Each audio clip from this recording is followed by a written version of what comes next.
እንግዶችም አንዳንዶቹ ጉዳዩን ሰምተው ሳይመጡ ቀርተዋል። በሚሊዮኖች የሚቆጠር ወጪ የፈሰሰበት ይህ ሰርግ ሙሽራው ብቻውን ከሚዜዎቹ ጋር በባዶ አዳራሽ ፎቶ ተነስቶ ወደ ቤቱ በመመለሱ ተጠናቋል። ይህ አጋጣሚ ሳይግባቡ መግባባት የሚያመጣውን ጣጣና ከወጪና ዝግጅት በፊት ግልጽነትና መተማመንን ያህል አስፈላጊ እንደሆነ ለብዙዎች አስተማሪ ሆኖ አልፏል። ምን ትላላችሁ? ሙሽሪት ትክክል ናት?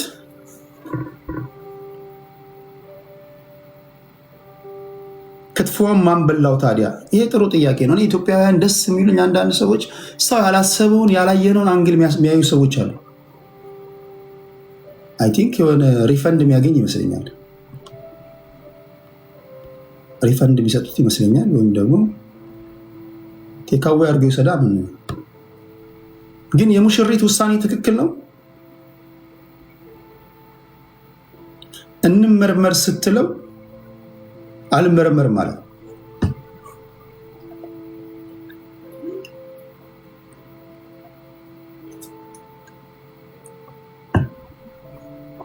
አዎ። እስቲ እዚህ ላይ ምን ትላላችሁ? እልልልል እያለች ነው። ልክ አይደለችም፣ ልክ አይደለችም። 150 ሺህ ኤችአይቪ ያለበት ስራ ጠፋ። 100% ትክክል ነች፣ ትክክል ነች።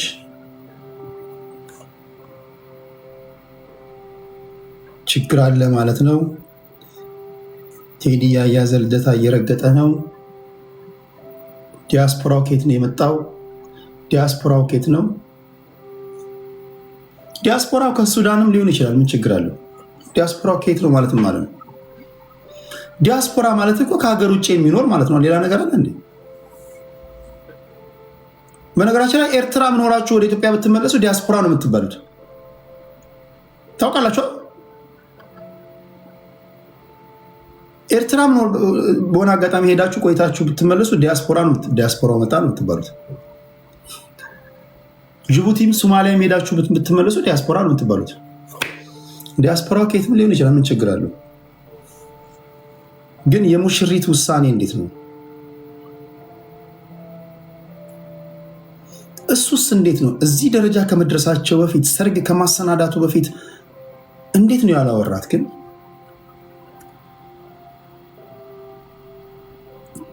እንዴት ነው ያላወራት? ማለት አውርታችሁ የኔ ማር የኔ ቆንጆ እንዴት ነሽ ምናምን ብላችሁ፣ አሁን ደግሞ አንዳንዶቻችሁ ያው ቪዲዮ ከፍታችሁ፣ በተለይ አብዛኛው ዲያስፖራ እንደምታውቁት ኮርነር ላይ ጥግ ይዞ ያዡ እሱ ጋር ነኪው እንዲያርጊ ምናምን ትባባላላችሁ። እንደዛ ያን ሁሉ ስቴፕ አልፎ ነው እንትኔን ያዡ ቄጤን ያዡ ደከመኝ ጽግ አርቂው ምናምን ብለህ ነው ይህን ሁሉ ጨርሰ ነው የምትሄደው በቪዲዮ ኮል። እግዚአብሔር ይገሳችሁ። እዚህ ደረጃ ላይ ከደረሱ በኋላ ግን እንዴት ነው እምቢ ያለችው ነው?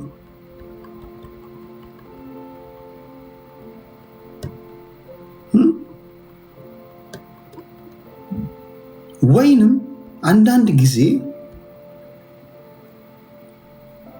ኤክስፔክቴሽን እና ሪያሊቲ አለ። ለምሳሌ ወንድየው ሊሆን ይችላል ብላ የምታስበውና በአካል ስታገኘው የሰማይና የምድር ያህል ተራርቁባ ሊሆን ይችላል።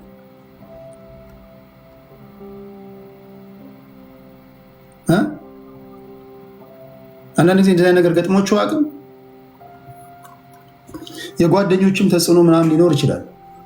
እንግዲህ ትልቅ ሰው ከሆነ 5 ልጆች ካሉት ምናልባት ሙሽሪት በአካል ስታየው የጠበቀችውን ያህል ሆኖ ስላላገኘችው ሊሆንም ይችላል። ምን ትላላችሁ? ውሳኔዋ ትክክል ነው? እስኪ በዚህ ጉዳይ ላይ 2 ሰዎች ብቻ ሀሳብ ልቀበልና ዛሬ በሰፊው መነጋገሪያ የሆነ ጉዳይ ነው። አንድ ውሳኔዋ ትክክል አይደለም የሚልና አንድ ውሳኔዋ ትክክል ነው የምትሉ አንድ ሴትና አንድ ወንድ ቢሆኑ ይመረጣል። ትንሽ እስኪ ሞቅ እናድርገው እስኪ እንዳይደብራችሁ። አያጅቦ አንድ አለ እዚህ ጋር። ከዛ አንድ ሰው ደግሞ እስኪ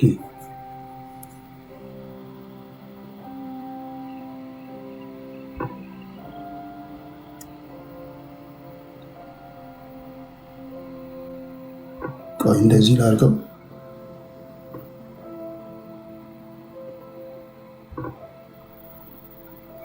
ይህን ነገር እንዴት ነው የምታዩት?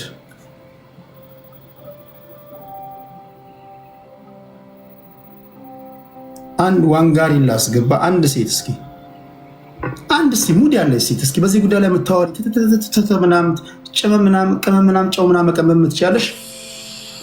ዋንጋሪ እንዴት ነህ?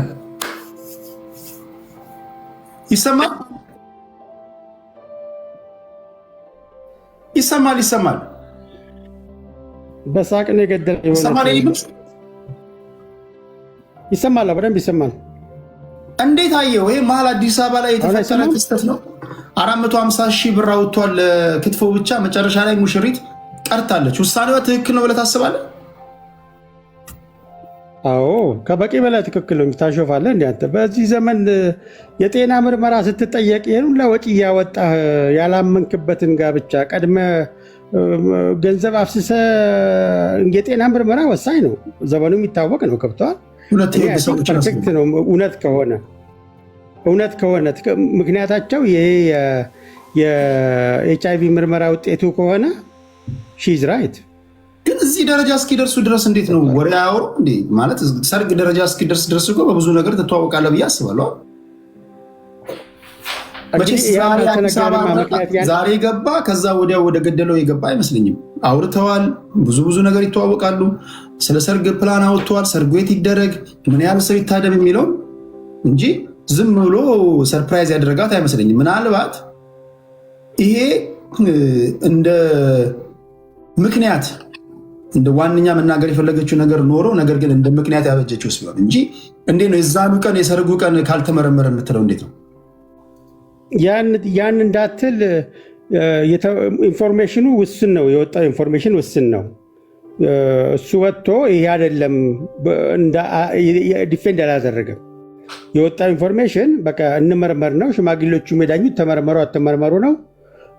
እምቢ ካለ ሰርጉ ላይ ብትገኝ ሳይመረምሩ ብትገኝ አደጋ ነበር። ገባ ጋብቻዬን ፈጽማ ይህን ያክል ወደሚለው ይመጣል። ግን ከመነሻው ልትቀራረብ ትችላለህ። የሩቅ ፍቅር ስለው እንዳልከው አንተም ቅድም በስልክ በሳቅ የገደልከኝ ያ ትመጣና ግን ወደ ሪያሊቲው ስመጣ በቃ ጋብቻው ላይ እንጋባ ብሎ ፑሽ ካደረገ አይ ቲንክ እዚህ ላይ አለመገኘቷ እኔ ትክክለኛ ሪዝን ይመስለኛል። የእሱን ቨርዥን ግን ስሰማ አቋሜ ሊለወጥ ይችላል። የእሱን ቨርዥን እንስማ። ምንም መልስ ስላልሰጠ ማለት ነው። ምንም በሱ ሳይድ የለም ይሄ ውሸት ነው በእድሜ ነው ስላልወደደችው ነው የሚል ነገር አልመጣም። ገብቷል? አልመጣም። እኔ እሱ ራሱ እንደዚህ አይነት ጥያቄ እየቀረበለት የትዳር እስከሆነ ድረስ ትዳር የምትይዘው ለጤናነትና ቤተሰብ ለማፍራት ነው፣ ለመሞት አይደለም። ትዳር የምትይዘው ወይም ደግሞ ህይወትን አደጋ ላይ ለመጥራት ህይወት ለመተካት ነው።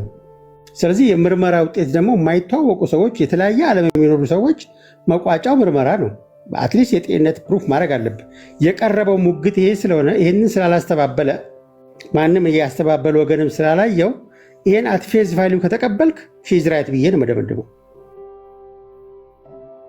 ሌላ ፋክት እስከሌለ አንድ ሴት እህት ላስገባለህ።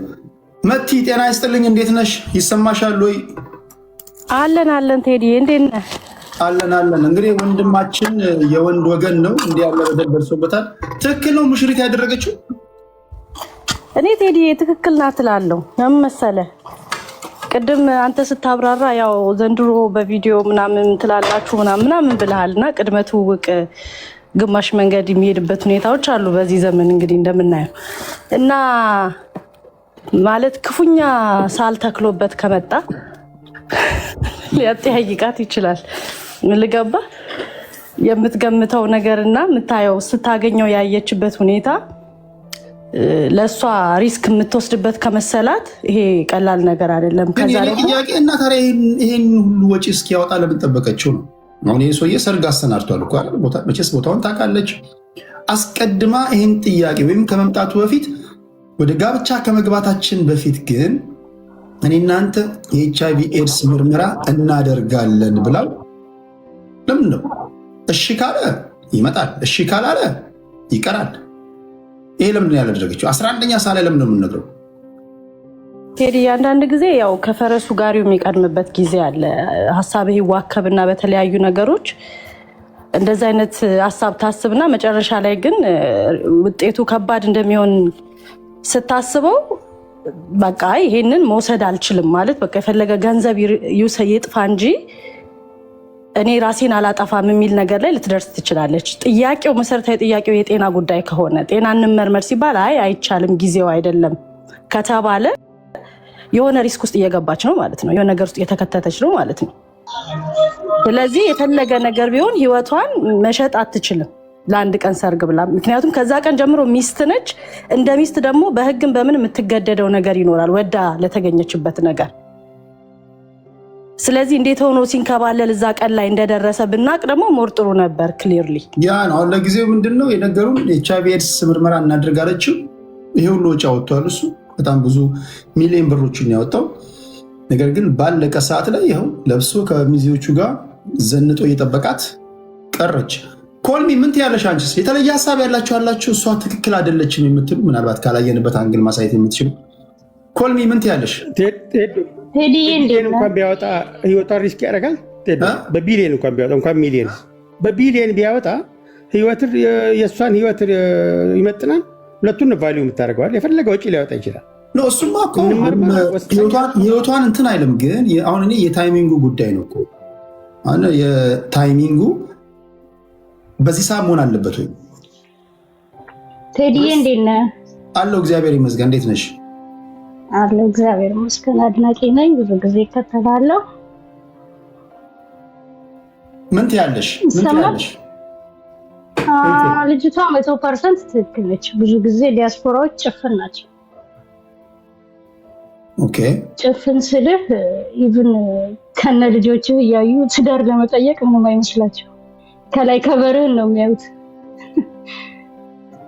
ስለዚህ እቺ ሴት ይሄን ሁሉ ወጪ ይሄ ልጅ እስኪያወጣ መጠበቅ ነበረባት። ይሄን ለመናገር እንደዛ ማድረግ አልነበረባት። ያ ስህተት ነው። ሀሳቧ እንመርመር፣ ከጋብቻ በፊት እንመርመር ማለቷ ትክክል ነው። ጊዜና ትክክል ነው፣ የጠበቀ ነው ብለሽ ግን አታምኝም? ኖ ሰዓቱ አይደለም። ለምን እሱም ከመሬት አፍሶ ያመጣውን ሳንቲም ያንን ነገር ቀድመው ነበር መነጋገር የነበረባቸው። ግን ብዙ ጊዜ ያው ኢትዮጵያ ያለ ሰው ዲያስፖራ ሳንቲም አይመስለውም። ግን ሰውየው ደግሞ ቤተሰብም ምንም እንዳለው ካወቀች ለዛ አልነበር ማለት ነው የምትፈልገው። ለትዳር ምናምን አልነበረም ማለት ነው። ልጅቷ ጀስት ለእንጆይ ይሆናል የምትፈልገው። ወይ ሰውየው ድንገት አክሮ መጥቶባት ይሆናል ባለቀ ሰዓት። ማምለጫ ዘዴ ይመስለኛል ዳሳ። ዋንጋሪ የህግ ሰው ነው። ይሄ ሰውዬ ሊከሳት ይችላል? አይችልም። ሀብቷን የጠየቀችው በህግ የጋብቻ ቃል ገብተህ ወጪ ካስወጣ ኪሳራ ልጠይቅ ይችላል። አስገድደህ እንድታገባት ማስገደድ አትችልም። ነገር ግን አሁንም የፋክት እጥረት አለ ቴዲ። አሁን የምንቀበለው ሌሎች ፋክቶች እንደሌሉ ቆጥረን የኤችአይቪ ምርመራ ውጤት ከሆነ ሺዝ ራይት ነው ያልኩት። አሁንም ኳሊፋይ ነው ያደረኩት። ኮንዲሽኑ ግን ፎርማሊ ተነጋግረው መታ ይህን እንደ ከቨር አድርጋ ከተጠቀመች ወጪውን በሙሉ የመተካ ግዴታ አለባት። ኖ በዚህ ከሆነ ሊከስ አይችልም፣ መጠየቅም አይችልም። ነፍሷን ያዳነችው ሳንቲም አይደለም። በኤችአይቪ ከሆነ አይጠይቅም። አይ ፕሮቫይደር ነው ያልኩት። ሌላ ያልተነገረን ፋክት ይኖር ይችላል አሁን ብለን ገምተን ማለት ነው። የወጣችው እንትን የኤችአይቪ ምርመራ ብቻ ናት። ይሄ ነገር አልወጣም። ለምሳሌ ቅድም ጥፋት ነው ያልሽው እንዴ? እሱም እኮ ራሱ ወጪውን የሚያወጣው እሱ ከሆነ የሚያገባትን ሴት እሱም ቢሆን እኮ ጤናዋን ማረጋገጥ አለበት። ጤናዋን የማያረጋግጣትን ያላረጋገጣትን ሴት ለማግባት የሚመጣ ከሆነ ይህ ሰውዬ ደስፐሬት የሆነ ሰው ነው ማለት ነው። እኔ ከሱ ነው የምነሳው። ከዛ ይሄን ሁላ ወጪ አውጥቶ ደግሶ ለማግባት የሚመጣትን ሴት ሳያስመረምር ለማግባት ዝግጁ ከሆነ ራሱ ሂዝ ደስፐሬት ማለት ነው። አንድ ጥያቄ ልጠይቃችሁ። ለምሳሌ ይህ ሰውዬ ከውጭ የመጣ ሰው ነው። አሁን ባለው ኢንፎርሜሽን ነው የምናወራው። ሲጠየቁ ምን ይላሉ? እዚህ ዘመዶቻቸው ጓደኞቻቸው ሊኖሩ ይችላሉ። ባገኘነው ኢንፎርሜሽን ግን ስንሄድ ይሄ ሰውዬ ከውጭ የሄደ ሰው ነው። በእርግጠኝነት ወይ ትቀበሏለች፣ ሞስት ፕሮባብሊ ትቀበሏለች ብለን እናስብ። እንደገባ አይደለም ሰርግ ያሰናዳው። ሻይ ቡና ብለዋል፣ አውርተዋል፣ ተገናኝተዋል፣ አበባ ሰጥተዋለች። አንድ ላይ ማድረው ሊሆን ይችላል። ሃይፖቴቲካል ስቴትመንት ነው እናስቀምጠው፣ ላይሆንም ይችላል። ግን ጊዜ አሳልፈዋል። በእርግጠኝነት አንድ ሁላችንን የሚያስማማ ጉዳይ ከዚህ ዲያስፖራ ጋር በትንሹ የ2 ሳምንት ጊዜ አሳልፋለች ኢትዮጵያ ውስጥ ብለን እናስብ።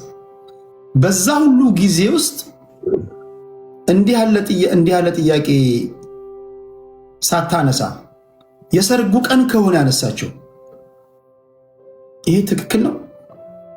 ምክንያቱም ይሄን ጥያቄ አስቀድማ አንስታለት ቢሆን ኖሮ ይሄ ሰውዬ ይሄን ያህል ሁሉ ወጪ እኔ እናንተ የኤችአይቪ ኤድስ ምርመራ ማናደርግ ከሆነ ሶሪ የሰርጉ ቀን አልመጣም አትጠብቀኝ፣ በፍጹም ለሰርጉ ፈቃደኛ አልሆንም ብትለው ይሄን እያወቀ ሰርጉን የሚሰርግ ይመስላችኋል?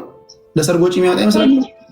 ቴዲዬ ይቅርታ፣ ብዙ ጊዜ ምን አለ መሰለህ ሳይመጡ ገና ሁሉም ነገር እንደዚህ ሆቴሎች የሚጨርሱት ነገር አለ፣ እዛው ተደራድረው የሚጨርሱት ነገር አለ።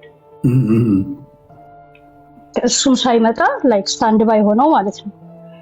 አይ ቲንክ ሰርፕራይዝ እሱ ይሆናል ብዬ እጠብቃለሁ። ለምን የግድ እንደዚህ ምናምን ነው።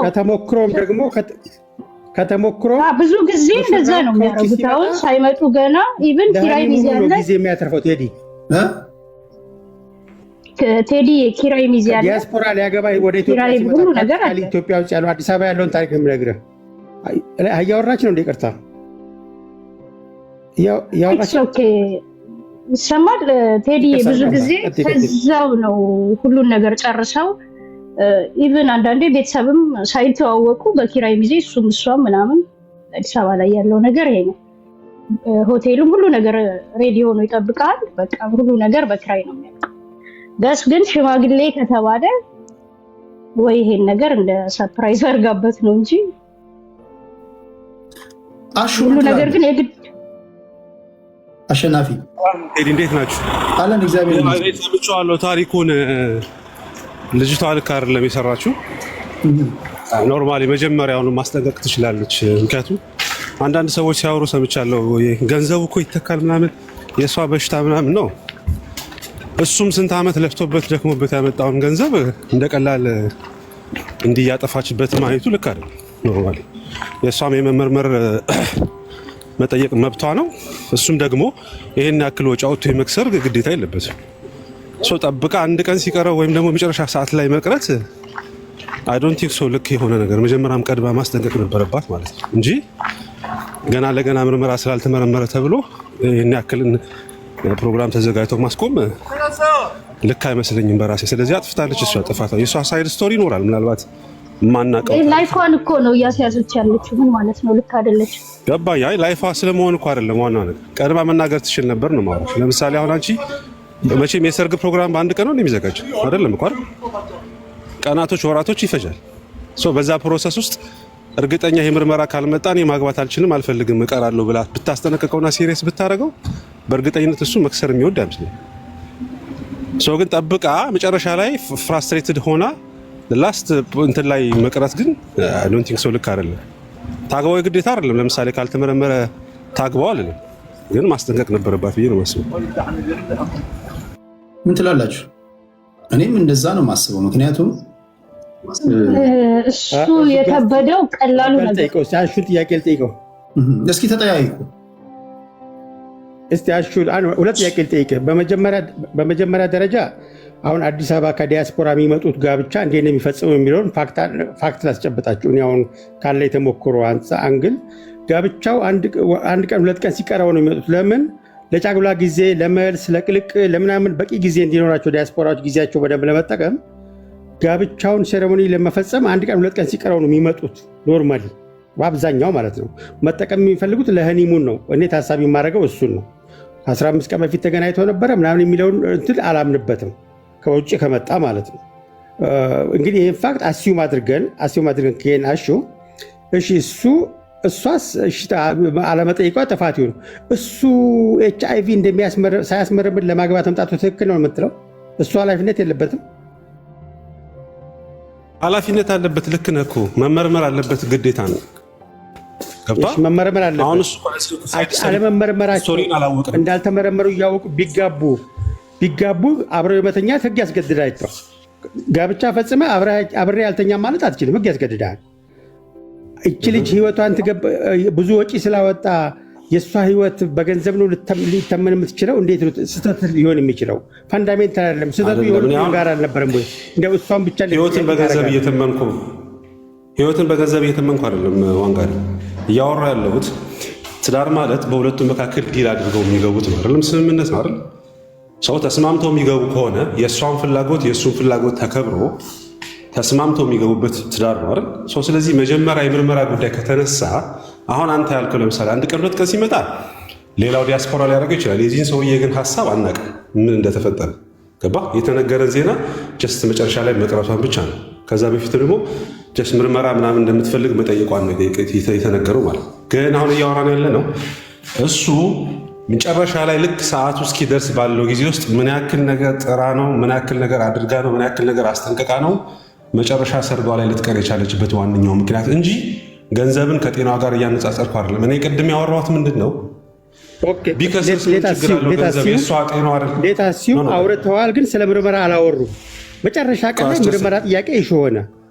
እሺ እዚህ ላይ ሲያወሩ ስለሰማሁ እዚህ ላይ ራሱ ትንሽ በደንብ መመለስ ያለበት በተደጋጋሚ ለምታደምጡ ሰዎች የምናገረው አሁን የምናወራ ያለ ነው በእጃችን ባለ ኢንፎርሜሽን ብቻ ነው። ሁለቱንም ኢንተርቪው አላደረግንም፣ ወይም ሁለቱም በተናጠልም ቢሆን አንድ ላይ ሆነው የሰጡት ኢንተርቪው የለም። በእጃችን ባለው ኢንተርቪው ግን ስንሄድ 11ኛው ሰዓት ላይ ለሰርግ ይሁን ዝም ብላችሁ ስታስቡት ኮመን ሰንስ ለሰርግ ይሄ ልጅ ይሄን ያህል ወጪ ከከፈለ በኋላ አዳራሽ ተይዞ ሚዜ ሲመረጥ መቼስ ኦኬ ከሀገሩ ከውጭ ሄደ ነው።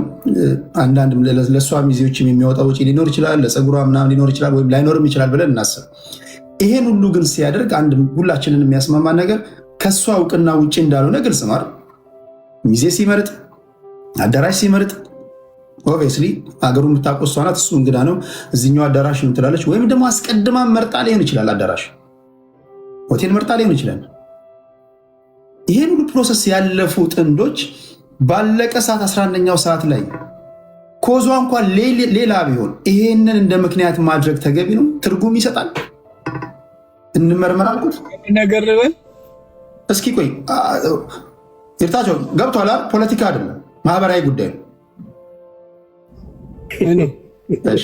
ቴዲዬ አንዴ ልንገርህ እስኪ ቆይ ዋንጋሪና ኮልሚስኬን መልሱ። ቴዲ አሁን አንተ ያልከው ነገር ብዙ ጊዜ ይቅርታ አሁን ብዙ ጊዜ ጭራሽ አይተዋወቁም። እዚህ አፕ ላይ እንደዚህ ቀድሞ ነው ኢቭን ሰርፕራይዝ ሰርግ ሁሉ ተጀምሯል ኢትዮጵያ ላይ ገስ እሱ ራሱ ሁሉ ነገር አዘጋጅቶ ጨርሶ ሆቴል ውስጥ ከነ ሚዜው ነው። ሰርፕራይዝ ሰርግ ማለት ምን ሳይነግራት ምን ሳይላት ሚዜ መርጦ ሳትዘጋጅ ሚዜና የተወሰኑ ኮስት ከተደረገለት ሚዜዎቿ እንድትመርጥ ይደረግላታል። ከዛ ውጪ ሁሉ ነገር ፉል ነገር ሰርግ እንዲሁ በቀላል ሰርፕራይዝ ያ ሰርግ ነው። ሰርግ በደንብ ሰርግ እንደዛ ነው። ብዙ ጊዜ ዲያስፖራዎች የሚያረጉልህ ቀድመው ጓደኛ ያዘጋጁልሃል፣ ሚዜ ክራይ ምናምን ነገር ሆቴሉ ራሱ ነው የሚያሟላው። እኔ እንዲያ ነገር ሰምቻለሁ አላውቅም። እሺ ሆቴሉ ራሱ ነው የሚያሟላው እና እቺ ልጅ የጠየቀችው ጥያቄ ላይፏን ብቻ ነው። ኖ ላይፏን መጠየቋ እኮ ትክክል ነው። ሴቲንጉ መቼቱ ግን ትክክል ነው ወይ ነው? አንዳንድ ጊዜ ጥያቄዎች ትክክላቸው ግን ሰዓቱና ቦታ አልሰጠችውም። አሁን ማለት ለሷ ወይ ይሄ ነገር ቀላል አርጋ እንመርመር ስትለው ኦፍ ኮርስ ህይወት ነው ቀለል አርጋ አስበው በወሬዎች መሃል ቀለል አርጋው ነው ይሄ ነገር በቃ ነገ እንመርመር ስትለው እሺ ቢላት ለሱ ሚዚ ነው ከሳንቲሞቹ ከዚህ ከማምን ውጪ ሌሎቹ ተነጋግረው እንኳን ቢሆን ነው ብለን እንጀምር። ቴዲ አውቃ እንኳን መጀመሪያ አንመረመርም እንኳን ብላ መጨረሻ ላይ የመመርመርን ቅድመ ሁኔታ ብታስቀምጥ ሺዝ ራይት ሌት አሎን በድፍን ራሱ መጥቶ ይሄ እሱ ተነጋግረው እንኳን ቢሆን መጨረሻ ላይ ስለ ኤችአይቪ ምርመራ ስለ ህይወት ምርመራ ብትጠይቅ ትዳሯን ጋብቻውን ባለመፈጸሟ ህግ ሊከሳት አይችልም። ምክንያቱም ፋንዳሜንታል ነው። ገብቷል?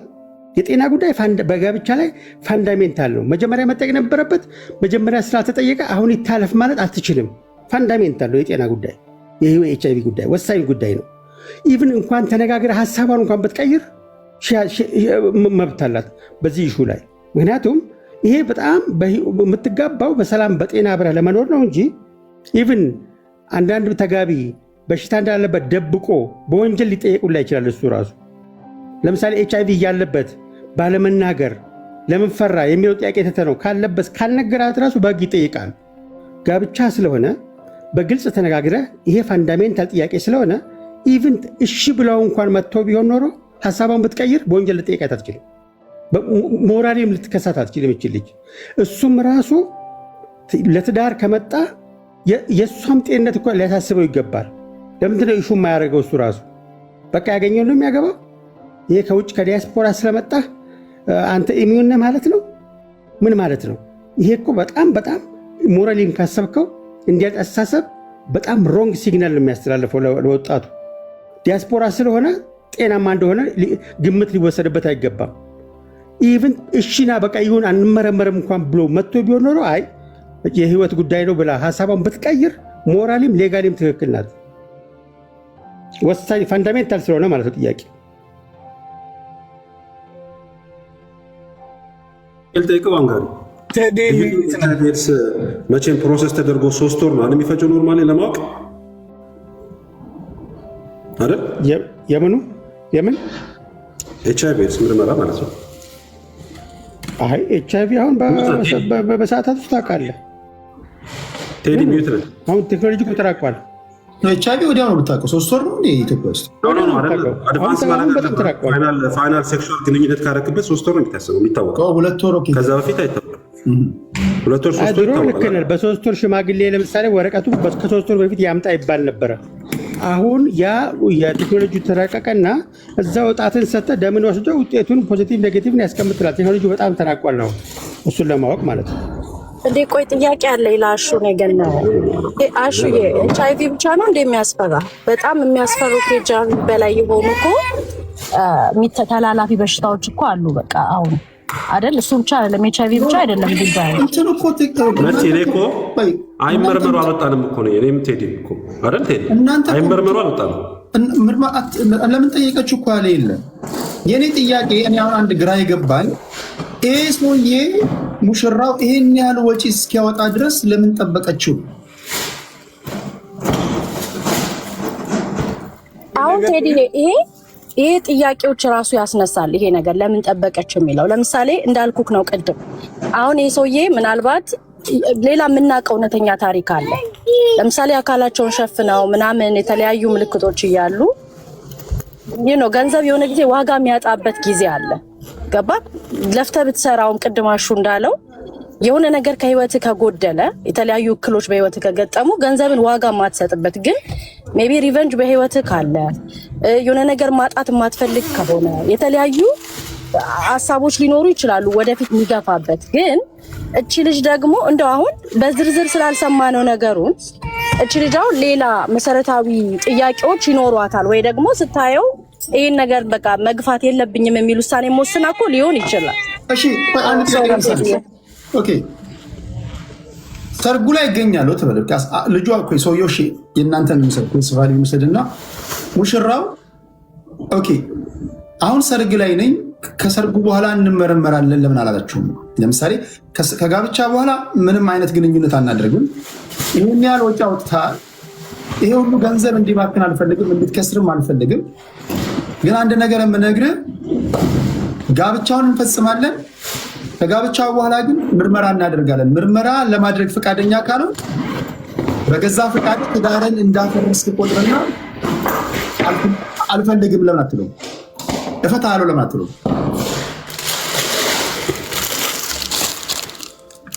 ይታቸው ምን ትላለህ? ምን አለ መሰለህ፣ አንደኛ ከአሜሪካ ተነስቼ ትዳር ላገባ አገር ቤት እጄ ሲሄድ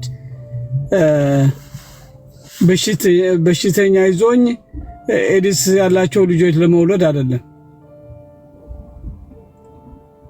ስለዚህ ለልጅቷም ህይወት ለማጥፋት ቅን አስተሳሰብ የሌለው ሰው ከዚህ ሀገር ሌላ ወንጀል መስራት ነው። አንተ ያለህን በሽታን ደብቀህ ሌላ በሽተኛ ስታረግ በወንጀልም ትያዛለህ። ቆይ ልጨርስ። ሰውዬው የለበትም እኮ ገና ማናቀም። ኦኬ ይሁን አይሁን አሁን ምንድነው ይርታቸው ምንድነው መሰለኝ የሆነው መሰለኝ ሄደ ፕላን ያወጣው ቆይ ሄደ ሲያወጣ እኔም ማደርገውን ነው የምልህ። አሜሪካ እየኖረ ገንዘብ ሰብስቦ ኢቨንቹዋሊ ላስት ሚኒት ብትለው እሺ ብሎ ሰርጋ ተገኝታ ከዛ በኋላ ምርመራ ማድረግ ነበረባቸው እንጂ ይህን ሸፍጥ፣ ተንኮል፣ ውሸት፣ መንቀኝነት ሌላ ባል አላት በውሸት ስታጭበረብር ገንዘብ ስትበላ የቆየች ልጅ ነች፣ የምትታወቅ ልጅ ነች። ከመጣች የማን ባለትዳር መሆኗ ስለምትታወቅ ገንዘቡ ምጥምጥ አድርጋ ከበላ ካከሰረችው በኋላ ሰርግ አልመጣም ማለቱ ወንጀለኛ ነች። እሺ ልጅቷ ባለትዳር ነች። የተለየ እይታ ነው። እሺ ስለዚህ ምናልባት ትጠቀማለች ቴዲዬ ምን ትጠቀማለች? ለምሳሌ ለድግስ በተከፈለው ገንዘብ እሷ ምንድነው ቤኔፊት የምታረገው? እስኪታቸው መልስላት። ምንድነው ተጠቀመች ሴት? ኦኬ እስከዛ ድረስ እስከ ሰርጉ ፋይናል ነው።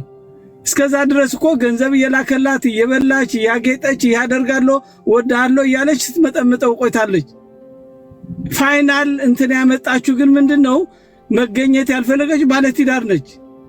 ስለዚህ ያንን ባሏን ለማጣት ኦሬዲ ብዙ ወጣቶች ብዙ ቦታዎችም እንደዚህ ቺት እያደረገች ገንዘብ እየተቀበለች ስትበላ የቆየች ሌባ ወንበዴ ነች። እቺ አቶ ይርታቸው ማስረጃ አለ ባለትዳር የነበረች ለመሆኑ? አቶ ይርታቸው የሚያውቃት ይመስላል አነጋገሩ። እሺ ስማ ነገር ያንተ ጠበቃነት ሌላ ቦታ በህግ ትድበልበት። ይሄ አስተያየት እየሰጠንበት ነው ያለው። አንተ የተሸዋረረ ስለምትናገር ፖለቲካ ጋር ማስረጃ አለ ምናምን አይደለም። እውነቱ ግን ባለትዳር ነች። እንደዚህ ለማለት የቻልክበት ምንድነው ማስረጃ ነው እኮ እያለ ያለው ዋንጋሪ። በእውቀት ሊሆን የሚገባው ትንበያ ነው ሊሆን የሚገባው። አንድ ሰው እኔ ከአሜሪካ ተነስቼ ሲሄድ ገንዘብ ሰርቼ ደም ጠብ አድርጌ ነው ገንዘብ የምሰራው። ከዛም ሲሄድ እቺ ቆንጆ ያየኋት ልጅ አግብቼ እሷን የሚመስሉ ልጆች እኔን የሚመስሉ ልጆች ወልዳለሁ ትዳር መስርቼ ልጅ መሳም እፈልጋለሁ ብዬ ነው የምሄደው እንጂ የማንም ኮተት ዝም ብዬ አልሄድም። ለወደፊቱ ፊውቸራችን አንድ ሆኖ የሚሰራበት መንገድ ፕላንና ስትራቴጂ አውጥቼ ነው የምሄደው። አንደኛ ሰውየው ጅል ነው የማያውቃት ከሆነ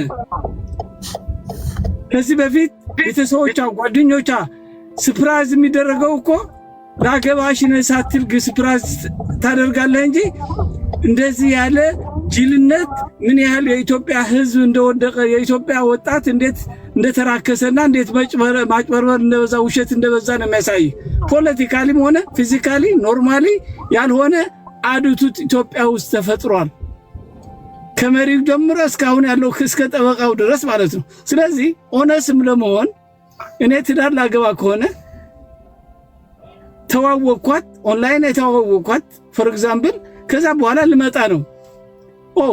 ቅን ከሆነች እሷ ኦኬ ኤዲስ ምርመራ ያስፈልገኛል።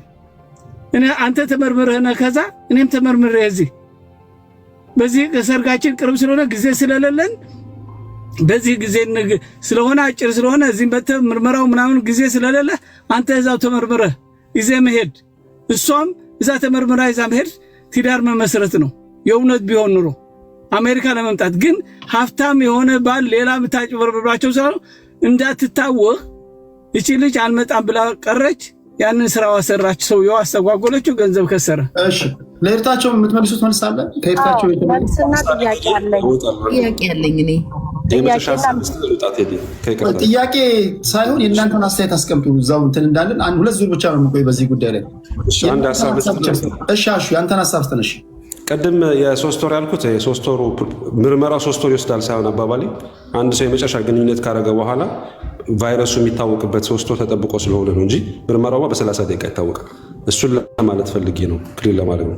ሁለተኛው ቴዲ ቅድም ያቀረብከው ሀሳብ እኔ አልስማማበትም። ይሄ ካገባችሁ በኋላ ያልከው ነገር ኦልሬዲ ትዳር ይሆናል። ምክንያቱም ካገባችሁ በኋላ ምርመራው ታውቆ ምናልባት ኤችአይቪ ቢኖርበትስ ኦር ኤምቢ ቢል ምናምን ስቶሪዋ ይቀየራል ማለት ነው። አግብታ የፈታች ነው የሚባለው የሚሆን ያ ባይሆን ቀድማ ለምን ላስት ፖይንት ላይ ለምን እንደዛ አደረገች በሚል ነው ሀሳብ። ግን አሁን ማወቅ ያለባችሁ እናንተ ምናልባት ፍራስትሬትድ ልትሆን ትችላለች ጋሽ እርሶ መጨረሻ ሰዓት ላይ አንድ ሰው ምክንያቱም አይምሯችንና አስተሳሰባችን ይለያያል ሁላችንም አይደል።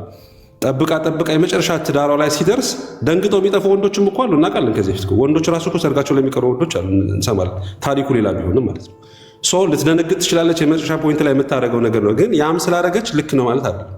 አስቀድማ በሽማግሌዎችም ቢሆን የእሱን ቤተሰብ ቢሆን አስጠንቀቃ፣ ኢቭን እሱ እንኳን እምቢ ቢል ማለት ነው አልሰማም ቢል እንኳን አስጠንቀቃ ፕሮግራም ለሚያዘጋጁት አካላቶችም ለየትኛውም አርጋ ብታደርግ ኖሮ which is good ነበር የሚሆነው። ግን የመጨረሻ ሰዓት ማድረጓ ግን ልክ አይደለም እና የወንድ ልጅን ገንዘብ አቅልላችሁ የምታዩ ሰዎች አም ሶሪ ሮንግ። በቃ ልክ አንድ ሴት ልጅ ንጽህናዋ ለሷ ሴትነቷ ለሷ ቫልዩ እንደሚያደርጋት ሁሉ ወንድ የሚያስብለው አንደኛው ትልቁ ነገር ሰርቶ ገንዘቡን ማምጣቱ ነው። ፕሮቫይደር ስለሆነ ትልቁ ነገር እሱ ነው። እሱን ማክሰር ማለት አጠቃላይ ኖርማል ስታተሱን ማጥፋት ነው የወንዱ ልጅ። ቀለል አድርጋችሁ አትዩት። ደግሞ እያነጻጸርን እንዴት ነው የእሷን ህይወት ሀሳቡን ይጨርስና እኔ የሴቷን ህይወት ከገንዘብ ጋር እያነጻጸርኩ አይደለም። ግን የገንዘቡን የወንዱ ልጅን ገንዘብ መክሰር ግን እንትን አትበሉት ነው። ምንድን ነው አታቅልሉት እያልኩ ነው። ለዛ ነው ቴንኪው ሽቴ ስላስገባኝ። አናቀለውም። ሰውየው ዲያስፖራ ነው። ላይፉን እናውቀዋለን። አናቀለውም። ምንም ያልከው ነገር ዴፊኔትሊ ዝም ብሎ ከሜዳ አፍሶ የሚያመጣው ነገር አይደለም። ዋጋ ተከፍሎ ነው። የስ ግን ደግሞ የማይመለሱ ነገሮች ነበር፣ የማይባሉ ነገሮች አሉ። ወደኋላ ማትመልሳቸው ነገሮች ደግሞ አሉ። ወደኋላ የምትመልሳቸው አሉ፣ ማትመልሳቸው አሉ። እኔ በህይወቴ ማምነው ገንዘብ ወደኋላ ይመለሳል። እግዚአብሔር ጤናን ከሰጠ ከባረከ ከተሰራ ምናምን ይመለሳል ብዬ አምናለሁ። ቅድምም ተደራራቢ ነገሮች አሁን ይርታቸው የሚያነሳው ነገር አለ ማለት ከዛሬ ስትመጠምጠው ምናምን ብሏል። እውነት ለመናገር ለዚህ ሁሉ ለገንዘቡ ለራሱ ቫልዩ ካለው 5 ደቂቃ ሄዶ መመርመርም ደግሞ ሌላ የከበደ ሪዛልት የማይመጣ ከሆነ ከጀርባው ኢንሴኪዩሪቲ ከሌለው ራሱ ላይ የሚተማመን ማለት የሆነ ተራራ የሚንድ ዜና ካልመጣ 30 ደቂቃ ሄዶ መመርመር ካጠፋው ነገር ደግሞ አይበልጥም። እንግዲህ እንደሰማነው ክትፎ 400,000 ብር ቀልድም አይደለም ይሄ። ስለዚህ ነገር ብናወራ ለጥቃቅ እሱ እኮ ነው እኔ ግራ ይገባኝ። 30 ደቂቃ እኮ አሁን ይሄ እንዴ ሰርግ ነው እኮ ያሰናዳው ሰው ያ ሰርግ እስኪያሰናዳ ድረስ እቺ ሴት የት ነበረች? ወይ ተዲ እምቢ ያለ ወይ ሰውዬ አልነገረችው። ዘላስ ሚኒት አልመጣም ስላልተመረመርክ ነው ያለችው እንጂ ነግራው በሽተኛ ከሆነ ማግባት የለበትም። ይሄ እኮ ሰውዬው ከገና አይደለም አገር ቤት ገብቶ አይደለም ገና ሰዓቱ አይደለም ነው ያለው። ሰዓቱ አይደለም ነው ያለው። እንመርመር ስትለው አይ ሌት ነው አለ። ኤግዛክትሊ ሰዓቱ ሲል ምናልባት እንዲህ አይነት ነገር እኮ አገር ቤት ያላችሁ ሰዎች እኮ የምታወሩ ሰውዬ ከመምጣቱ በፊት ትኬት ከመቁረጡ በፊት እኮ ነው ቅድመ ሁኔታችሁን መናገር ያለባችሁ።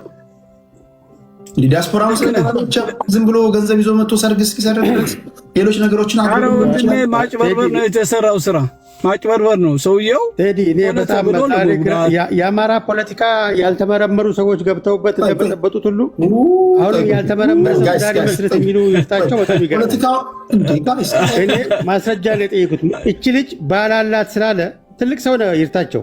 ባል አላት ብለህ ነው የጀመርከው። አላት አይደለም ስላላት ነው ያልመጣችሁ። ታውቃለች። እስቲ ሰብለ በቀለ እንስማ። አማራ በሙሉ እኮ ዘለፍክ። አሁን አንተ ወይኔ ቴዲ ዘረኛ አንድ ጊዜ ቆይ። እኔ እኮ ፖለቲከኞች አንዳንዴ ከፖለቲካ ወጣ ብላችሁ ማህበራዊ ጉዳይ ላይ ትንሽ ዘና እንድትሉ ነው። ማህበራዊ ጉዳይ ፖለቲካ ታደርጋላችሁ። የትም ቦታ አንተ ያለበት እኮ ይመጣል። አሁን ያንተ ስራ አይደለም፣ ፕሮፌሽናል ትዋረዳለህ። እዚህ ራሱ መተህ ጠበቃ ሆናለህ ስትል ቆይ አሁን ጉዳይን ብቻ አውሩልኝ። ለኔ አሁን አማራ ኦሮሞ አትበሉ። እሺ ልጅቷ እኔ አማራ ኦሮሞ አላልኩም እኮ ራሱ ነው ያመጣው። የራሱ ድክመት የራሱ እንትን በኔ ለመጫን ፈለገ። አልጫንም እያልኩ ነው ያለው። አይ አይደለሁም፣ እኔም የእሱ ሀሳብ ምጫ ነው። ስለዚህ እውነቱ ግን አስተያየት እየሰጠን ያለ ነው። እቺ ልጅ ጥፋት አላት። ጥፋት አላት። እስኪ ሰብለን ጥፋት አላት። ጥፋቷ ኦነስ አይደለችም። ሪስፔክት ቢኖራት ትዳር ለመመስረት ብትፈልግ ይህን አሟላልኝ እንደምትለው ሴት ስታገባ እዚህ ሀገርም ቢሆን ይህ ኤድስ እንመርመር እዚህ ያስፈልጋል። ምንድን ነው የምትፈልገው? እንኳን አዲስ አበባ ተወልዳ ያደገች ሌላ ሀገር እንኳን ገጠርም ብትሆን አሁን ሰልጥናለች፣ ትናገራለች። ስለዚህ ይህን እንፈልጋለሁ። ይህ አለ ሆይ በሽታ አለ ሆይ ምርመራ እናድርግ። እሱ ሰርግ ከመሰረቱ በፊት መጀመሪያ ቅድመ ሁኔታው ለምንድን ነው የማይጠይቀው? ለምሳሌ ሰርግ ላይ ዝም ብሎ ጠይቋት ሊሆን ይችላል እኮ። ይህ እኮ እኛ ስላልሰማነው ኢንተርቪው ስላልተደረጉ ወይ ደግሞ ፌመስ ለመሆን አንተ ላይ መጥቶ ፌመስ እንዲሆን ተፈልጎ ሊሆን ይችላል። ስለዚህ አሁን ያለው አንቺ ብዙ ነው ኢትዮጵያ ክራይስ ነው ያለችው። ኢትዮጵያ አይደንቲቲ ክራይስ፣ ፖለቲካል ክራይስ፣ ኢኮኖሚ ክራይስ ስላለች የኢትዮጵያ ወጣት ምን ላድርግ ብሎ የሚጨነቅበት ሰዓት ነው በአሁኑ ሰዓት። እሷም በዚህ መታፈሚስ እንደዚህ ተብላ ነበር እንደዚህ ያለች ተብላ ልትታወቅ አድቨርታይዝመንት ልትሆን ፈልጋ ሊሆን ይችላል። ነገር ግን ጀነራሊ ስናየው ትክክል አይደለችም። እሱም ትክክል አይደለም። ማላቃት ሴት ዝም ብዬ ተነስቼ ሰርግ ምናምን ይናውጣ 400,000 ምናምን ለክትፎ ምናምን እንዴ እኔ ሞኝ መሆን አለብኝ? አይደል ሀብቱ ዱዛ ጂል መሆን አለብኝ? እሺ ወደ ሰብለን ይደስ ሰብለ ምን ትያለሽ እህታችን? አይ ቴዳዬ እንዴት ነህ? ሁላችሁም ሰላም ብያለሁ። ሰላም ናችሁ ወይ? ቴዳዬ እኔ ምን እላለሁ መሰለህ፣ ትዳር እስናተ ጆክ፣ ይሄ ቃቃ አይደለም። አንድ በጣም የሚያስቅ ኮመንት አይቼ ነበር። በርዝዴይ ነው ሰርፕራይዝ ያደረጋት። በመጀመሪያ ደረጃ ቴዳ በሁለቱም ሳይድ እስከ መጨረሻዋ፣ አሁን ቅድም ያልከውን ቅድም ልጁ እንዳለው እኔ አልስማማም። ለምን ብላ ለሱ ገንዘብ ብላ ሄዳ እንትን ብላ በኋላ ለምን አታስመር ፎርዋት ገባ? አንድ ሰው እስከ መጨረሻዋ ጥግ ድረስ የእሱ ገንዘቡ አይደለም የፈለገ ነገሩ ቢወጣ የመጨረሻዋ ሞመንት አሁን ቬሎ ለብሼ ልወጣ ስል ስለሱ የሆነ ነገር ብሰማ ያ ነገር የሚያሳምነኝ ከሆነ ፖዝ አደርገዋለሁ። አልፈራረምም፣ አልጨፍርም፣ አላስጨፍርም። እዛ ጋ ቆምና ሌትስ ጎ ቱ ቼክ እናርግ ልለው እችላለሁ። ለምን ኢምፖርታንት የሆነው እስከ ጥግ ድረስ የሚያስኬደው ህይወታችን ነው፣ ጤንነታችን ነው። ሰውየውም ከሄዶ ከመደገሱ በፊት እሷን ለምን ቼክ አላደረጋት? የማያውቃትን ሴት ነው አይደለም የሚያገባው። እሱም ቢሆን እሷም እስከ መጨረሻ የሴትዮዋን ታሪክ አናቅም። አሁን እያወራችሁ ያላችሁትን ነገር የመጨረሻዋ ደረጃ ድረስ እስክትሄድ ድረስ ሄዳ እንዴ ይሄ ነገር ብላ የሰማችሁ የራሷ የሆነ የእሱም ባክግራውንድ የሆነ እንትን ቢሳብባት ቢመጣ ከድግሱ በፊት እንመርመር። አንድ የ30 ደቂቃ ምርመራ ነው እና እሱስ ያን ያህል ወጪ ካወጣ በኋላ ከእሷ ጋር ሄዶ እርግጠኛ ከሆነ ሺዝ ራይት። ደግሞ አንድ የሰለጠነ ቦታ ላይ የሄደ ሰው አንድ ዲያስፖራ ነኝ የሰለጠነ ማህበረሰብ ውስጥ ገብቶ እንትንን ያየ ሰው ራይቷን ሊጠብቅላት ይገባል። እሱ ቫይስ ቨርሳ አድርገን ብንመለከተው እንመርመር ቢላትስ ነው ገባ? እሱ ስላስደገሰ ምናምን አይደለም እኮ እሱስ ቢሆን እንመርመር ያላት ገባ? እና አንዳንድ ጊዜ በሁለቱም አንደኛ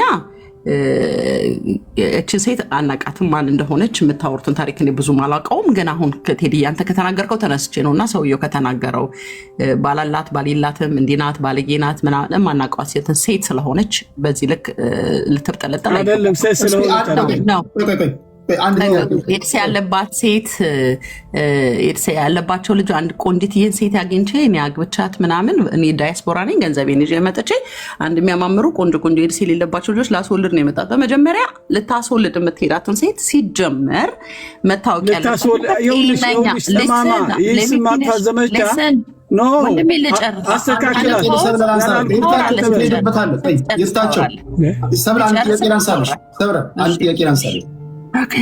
አሁን ይህ ሰውዬ ሰርግ ነው ሊያሰናዳው ለኮልሚና ለመቲ ያነሳሁትን ላንሳለች።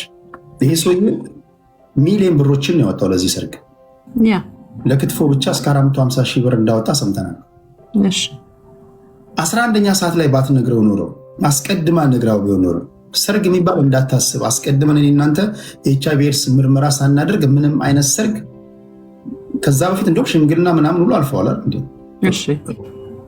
እኔ እናንተ ምርመራ ሳናደርግ ምንም አይነት ሰርግ ብታሰናዳ ምንም ብታደርግ አልመጣም ብትለው ኖሮ ይሄን እያወቀ ሰርግ የሚያሰናዳ ይመስልሻል? አያደርገውም። ለምን መሰለህ? ስለዚህ ያነገረችው ማለት በመጀመሪያ ቴዲ እዚህ ጋር አሁን ላልከው ነገር ማለት ነው እስከዛ ሞመንት ድረስ የተናገረውን ቃሉን አመነችውና ትረስት አደረገችውና ከዛ ወሬ ሰማች ስለ ሰውየው። ብትሰማ ከሌላ ሴቶች ጋር የሚወጣ ነው ወይ የሆነ ነገር አለው ቢባል ከሴት ጋር ሄዷል ቢባል ነገሩን ማፍረስ አትፈልግም። ከሰውየው ጋር ያለውን ነገር ማፍረስ አትፈልግም። ግን ይሄ ሰውዬ ጤነኛ ነው ወይ? እዚህ ውስጥ ገብቼ ከመሞቴ በፊት ሰርጉ ውስጥም ገብቼ ተፈራርሜ ነገርም ከማበላሽ እንመርመር የሚለው ጋር ግን እደርሳለሁኝ። ገባህ አይደለ? የሆነ ነገሩን ሰማው። በቃ የሆነ የሰውየውን አንድ ነገር መጣ። ሰርጋችን ነው፣ ነገ ልንሄድ ነው። ቆይ አሁን የሰማችው እኮ ሰብለ የሰማችው ይሄ ሰውዬ ባለትዳር መሆኑ ነው። አንድ ሰው አእምሮ የጎደለው ካልሆነ በስተቀር ለምሳሌ ከሀገር ውጭ እየኖረ ባለትዳር ሆኖ የትዳሩን ጉዳይ ሳይጨርስ ተጨማሪ ሌላ ትዳር ለመመስረት መሄድ አይመስለኝም፣ እብድ ካልሆነ በስተቀር። እሱን የሰማችሁ መቼ ነው ባለትዳር መሆኑ? እሱን አናውቅም። ኦኬ ሲሄድ የሰውዬ ለማግባት ሲሄድ የትዳሩን ጉዳይ ጣጣውን ጨርሶ ዲቮርስ ፈጽሞ ምናምን ይሆናል ብለን ታሳቢ እናደርጋለን። አደባባይ ላይ የሚታይ ሰርግ ነው የሚሰርገው የሰውዬ። ከዛ በፊት ያወራሉ። ስለዚህ ይሄ ሰውዬ ያለፈ ታሪኩ ምን ያደርግላታል? ለምሳሌ ያለፈ ታሪክሽ አንቺ አግብተሽ ሊሆን ይችላል። አልገባህም ቴዲ አልገባህም ያልኩ አውራን ተማመንን፣ በቃ አምኛለሁ። ከዛ ልንጋባን ላይ ከአንድ ቀን በፊት ግን ሰማው የማላውቀውን ታሪክ ማንነትን ሰማው። ደነገጥኩ። እንዳላቆመው ሰርግ ነው ፋሚሊ አቃል የኔ ፋሚሊ አንተም ሁሉም ነገር ሆኗል። ግን እንዳልገባበትም እፈርቻለሁ። እንዳልተወውም ደግሞ ፈልግሃለሁ። ባትሰማ ኖሮ ሰርጉ ላይ ትገኝ ነበር ማለት ነው። ልትገባ ትችላለች። እዛ ድረስ ሄዳለች። ትረስት አድርገው እዛ ድረስ ሄዳለች።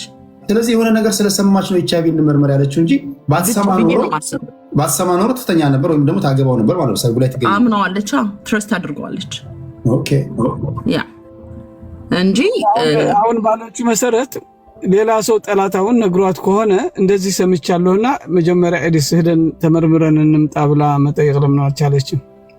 ጀስት በተናገርሽው ነው እኔ ሊሆን ይችላል። እንደዛ ከሆነ እዛ ብትለው እርግጠኛ አይደለችም፣ አላየችማ። ወሬ ነው የመጣው። ወሬው ስሚ ነገር አሁን ሁሉ ወዳጅሽ አይደለም፣ ወዳጅ አይደለም። ውሸት ነው ቢላትስ? አሁን ለምሳሌ ውሸት ነው የነገሩት ሰዎች ውሸት ነው ብሎ ቢላትም በቃ ምንድነው አማራጩ? ሄደን መመርመር ተጋብተንም ቆይ ተዋለች ልጨርስልሽ። ተጋብተንም ሄደን ሰርጉ ይለፍና ከዛ በኋላ ተመርምረን ውጤቱ ወይ ደግሞ በአስቸኳይ የሚደረግ ካለ ልስን ምላሴ ላይ ጥቁም እንጂ አንዱ ምን አደረገ መሰል ድሮ በሀገራችን በነበርኩበት ሀገር ወይ በነበርኩበት አንዱን ባለትዳር ነችና ያንን ደግሞ ውሽሜ እየመጣ ይሰርቃል። ከዛ ምን አለች መሰለ ከዛ ለምን አባቱ ምሽ ደፈራት ብሎ ገሎት ሄደ። አንዱ ሙቷ ለዛ ውሽማ ገደለው ያ ባለቤቷ ማለት ነው። እሺ እኛ ለምንጠላው ለምናጥበው ነገር አንዱ ሙታ ደረ አንዱ ለቀቅ አገር አለች። እኛ ምን ለምንለው እኛ ለምናጥበው ለምንጠላው ነገር እሺ እኛ ለምንጠላው ለምናጥበው ነገር ነው። ቆይ አይደለም ያምሻል ያላገሽም እኮ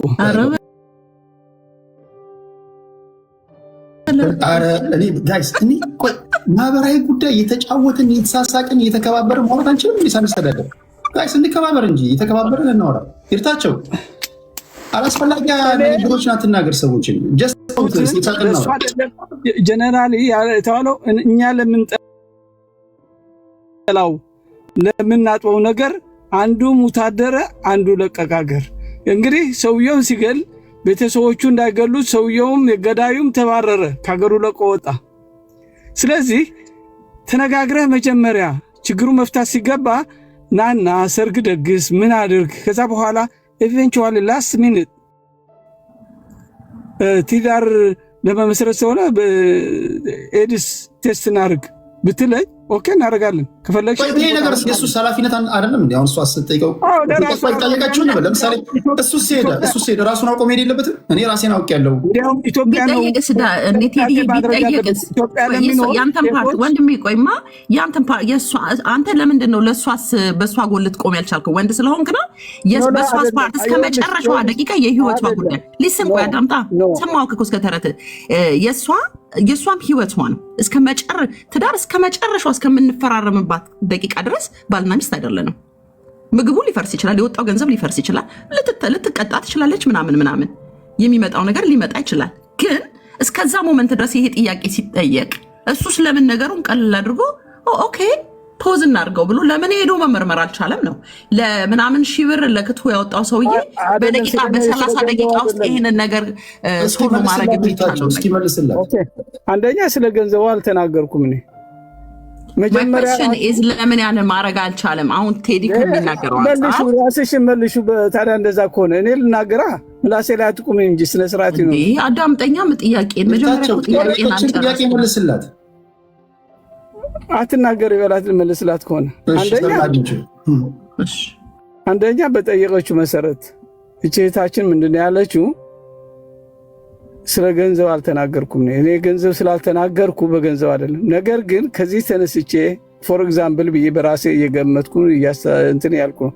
አንተም ቢሆን እኔ ማንኛውም በውጭ የሚሄደው የአገሬው ልጅ አግብቶ ትዳር መስርቶ ልጅ ወልዶ ታሪኩን ለልጆቹ ለማስተላለፍ አስተምሮ ሰው አድርጎ ለአንድ ወገናችን ድሃ ኢትዮጵያዊ ደግሞ አገር እዚህ መታ ተሻሽላ ኑሮ እንድትመሰርት ነው ፕላን አውጥተን ምንሄድ ምናገባ ሰዎች ካለን እንደዛ ነው ማንም ቢሆን የሚያገባው።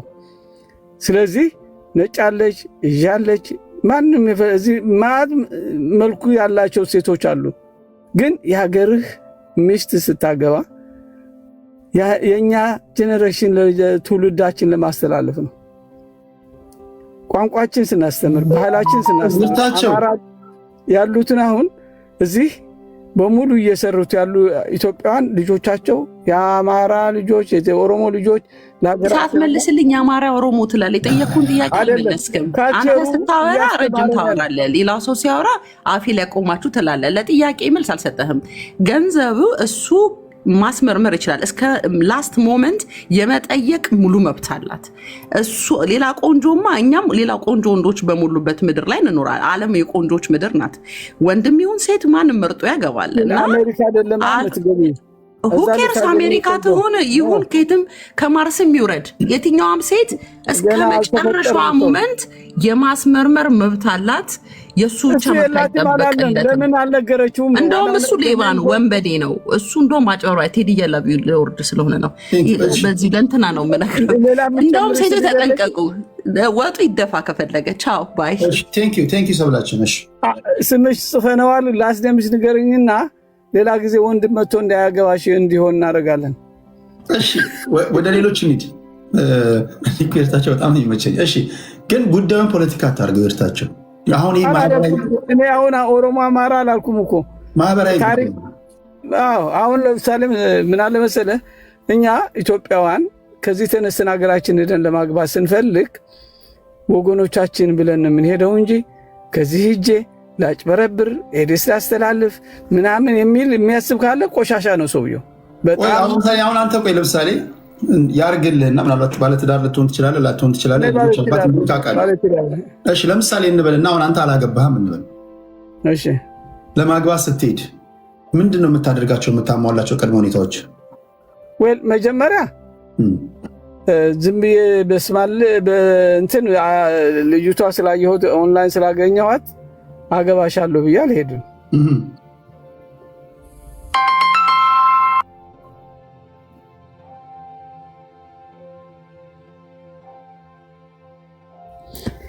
ስልክ ስለመጣብኝ ነው ቴዲ። ለሚያገቡ ግን አድቫይስ አደረጋቸው ጥንቃቄ እንዲያደርጉ፣ በሽታ ያላት ሴትም እንዳያገቡ፣ ምርመራ አድርገው እንዲያገቡ፣ እሱም ተመርምሮ እንዲሄድ፣ ገንዘቡ እንዳይከስር የሚያጨረብሩ ሴቶች እንዳሉ ተረድቼ አንተም እንደዛ እንዳትሆን። አንድ ወንድ ጎድሮ ደግሞ ሴቶቹ ብቻ አጭበርባሪ የሚባሉት ወንዶች ላይ አጭበርባሪ። ኦኬ አንድ ምን ሆነ መሰለ ከዚህ ሀገር ለረጅም ጊዜ በህይወቱ የለም፣ ሰውየው ሞቷል። በህይወቱ ራሱ ነው የገደለ። እዚህ መጨረሻው ላይ አገሬ በጣም የተማረ በጣም ቋንቋ ልነግርህ አልችልም። ታክሲ ነበር የሚነዳው እና ነጮች ጋር ነው አግብቶ ትዳር መስርቶ ከዛ በኋላ አልወለደም፣ ግን ተለያየ። እዛ መጨረሻው ሀገሬ ሄጄ ጥሮታዬን እውቀቴን ሁሉ ለኢትዮጵያ ህዝብ አስተምራለሁ በቃ ብሎ አንድ ጊዜ ተነስቶ ሄደ። ከዛ በጣም የዋህ ነው፣ ይጠጣል፣ ይጫወታል፣ የደቡብ ሰው ነው፣ በጣም ምስኪን ነው። ከዛ በኋላ ሄደና ቆንጆ ባር ምናምን ሴት አግኝቶ እዚህ ሄደ ቤቱ። በቃ ሲሄድ እዛ የተኛበት ሆቴል ልብሱ ሳይቀር ገንዘቡ ምናምን ሰክሮ ወድቋል። እሱ እህቶቼ ናቸው ሴት ነች ብሎ እንትን እንደዛ ተኝቶ ሱሪው ሳይቀር ልብሱ ሁላ ይዘውት ሄዱ። ከነመላው አስቀምጠው ሄደች። አዎ በቃ ምንም ልብስ አንሶላ ብቻ የሆቴሉ ጥላ ወጣ ሄደች። ከዛ በኋላ ደነገጠ ሰውየው። ተነስቶ ንብረቱ በሙሉ እንትን ብሎ እንትን አለ እና ሰው ልጅ ፋሚሊ ላነሳ ነው። ሃይ እንደዚህ እሺ፣ ይርታቸው ይቀጥላል ታሪኩ። ዋንጋሪና ኮልም የሆነ ነገር በሉና እንቋጫለን። ይሄን ጉዳይ እንሰነባበታለን። ቴዲዬ በጣም አድናቂ ነኝ፣ አክባሪ ነኝ። ሰላም አንግባባም መሰለኝ። በጣም አክባሪ ነኝ። የተለየ ሀሳብ ስለሆነ መስማት አለብን ስለብዬ ነው። እሺ ቴንክ ከልብ አመሰግናለሁ። ሰላም ሁንልኝ ወንድሜ። እሺ ቴንክ እሺ ሰላም ሁን። ምን ትላለህ ዋንጋሪ? እኔ እንግዲህ የመጨረሻ አስተያየቴ አንድ ኮሬክሽን መደረግ አለበት። እኔ አሜሪካን ሀገር የኖረ ኢትዮጵያዊ ለትዳር ብሎ ኢትዮጵያ የሚመጣ ከሆነ ከአሜሪካ ስልጣኔ ጋር ኮፓፕ ማድረግ አልቻለም ብዬ ነው የምተረጉመው እንጂ የኢትዮጵያን ሴቶች አሜሪካ የሚኖሩ ሀብታሞች የኢትዮጵያ ድሃዎች ብሎ ሀስቲ ጀነራላይዝ ማድረግ ስህተት ይመስለኛል፣ ትክክልም አይመስለኝም። አንድ ሰው ከአሜሪካ ድረስ ኢትዮጵያ ለማግባት ከመጣ በጣም ሪስፖንሲብል መሆን አለበት፣ ለራሱም ጤንነት፣ ለወደፊት ትዳሩም። መጀመሪያ እንዲያውም የጤና ጉዳይ ማንሳት ያለበት ራሱ መሆን አለበት። እንግዲህ አሁን እሱ ባላነሳበት እንመርመር ማለት አይ ቲንክ እችሊ ጋብቻውን ትፈልገዋለች ማለት ነው። ሌላ ምክንያት ሰጥታ አልጠፋች። መልሱ መመርመር መስጠት ነው። የ30 ደቂቃ 20 ደቂቃ ጉዳይ አይሞላም። አሁን ቴክኖሎጂ በጣም ተራቋል። ኢትዮጵያ ደም ሰጥታ ውጭ ውጤት ማወቅ ትችላለህ በሰከንድ ውስጥ። ትዳሩን ከፈለግ ይህን ሁላ ወጪ አውጥቶ ሞሽራው ቀረች ከሚባለው አይብስም። መመርመር አይብስም።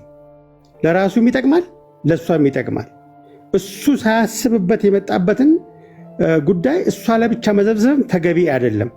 ፋክት አግብታን የፈታችው ሌላ ትዳር አላት ብሩ ስመጠምጠው ነበር የሚሉት ኮንክሉዥኖች ሮንግ ሲግናል ያስተላልፋሉ። ይሄ ትክክልም አይደለም።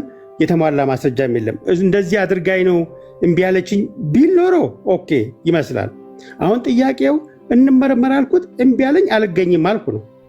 ይሄ ጥያቄ ተስማምታበት እንኳን ቢመጣ ኖሮ መጨረሻ ላይ አልመረመርም በማለቱ አልጋባም ብትል ትክክል ናት። ልጅ ጤናዋን ያስቀደመችው፣ ለጤናዋ ነው የምትገባው።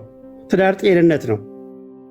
አንዱ ከአሜሪካ ስለመጣ አንዱ ከኢትዮጵያ ስለሆነ የበላይ የበታች የሚኮንበት አይደለም። ይሄ የአስተሳሰብ ችግር ነው። ማንም ሰው ትዳሩን የመምረጥ መብት አለው በህግ። የኢትዮጵያ ህገ መንግስትም ያስገድዳል። ያለችው ጤንነታችንን እና ለሱም እኮ ነው። እሷም ተመርመራ እኮ ጤና ላትሆን ትችላለች እኮ። ለሱም የሚጠቅመው መመርመሩ ነው። ለሱ የሚጠቅመውን ነገር የማያውቅ ሰውዬ ለእሷ ባል ሊሆናት አይችልም። ለራሱ ጤንነት፣ ለራሱ ህይወት የሚጠቅም የሚያገለግል ነገር መረዳት ያልቻለ ሰው ጥሩ አባወራ ሊሆን አይችልም። ነገ ጠዋት ኢሪስፖንሲብል ሰው ነው ማለት ነው። እንዲህ አይነት ገንዘብ በአፍንጫ ይውጣ ብላ ሊሆን ይችላል። ለራሱ ጤንነት የማያስብ ለእኔ አይጠቅመኝም ብላ ሊሆን ይችላል። ማንም ሰው ደግሞ ከጤናው የሚያስበልጥ ሰው የለም። ህይወቱን ይፈልጋል። እና እኔ እቺ ልጅ በጣም ልትኮነን አይገባም። ትክክል ናት የሚለውን ነው አስረግጬ መናገር የምፈልገው። መቼም የስራን ይስጥ ዛሬ ቴዶ በሳቅን የገደልከኝ። ክብረት ይስጥ ለነበረን ቆይታ። ይመቻችሁ። በፖለቲካ ጉዳይ እንገናኛለን። እሺ ሰላሙ ነው።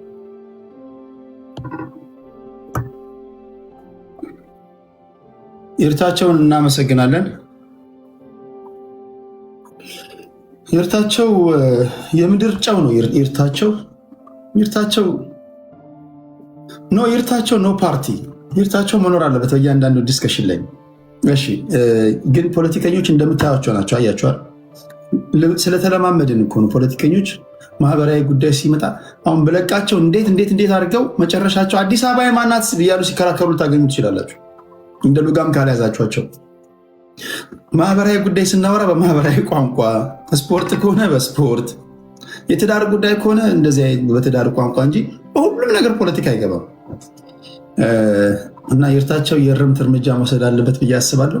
እንደ ሁሉ ነገር ፖለቲካ ከሆነ ታዲያ ምን ልናወራ ነው? ፖለቲከኞች አንዳንድ ጊዜ ማህበራዊ ጉዳይ መተንተን አለብን ለማለት ያለው። እሺ እንዴት ናችሁ? ሁሉ ሰላም ነው ወይ? እነዚህ ናቸው የሳምንቱ ጉዳዮች። ሌላኛው ፖለቲካዊ ነክ ጉዳዮች ናቸው። ሰርገኛ የትኛው ነው ለምትሉኝ ሰዎች ይሄ ነው። እዚህ ጋር የምታዩት ወንድማችን ነው። ይኸው እዚህ ጋር ተክዞ ተቀምጧል።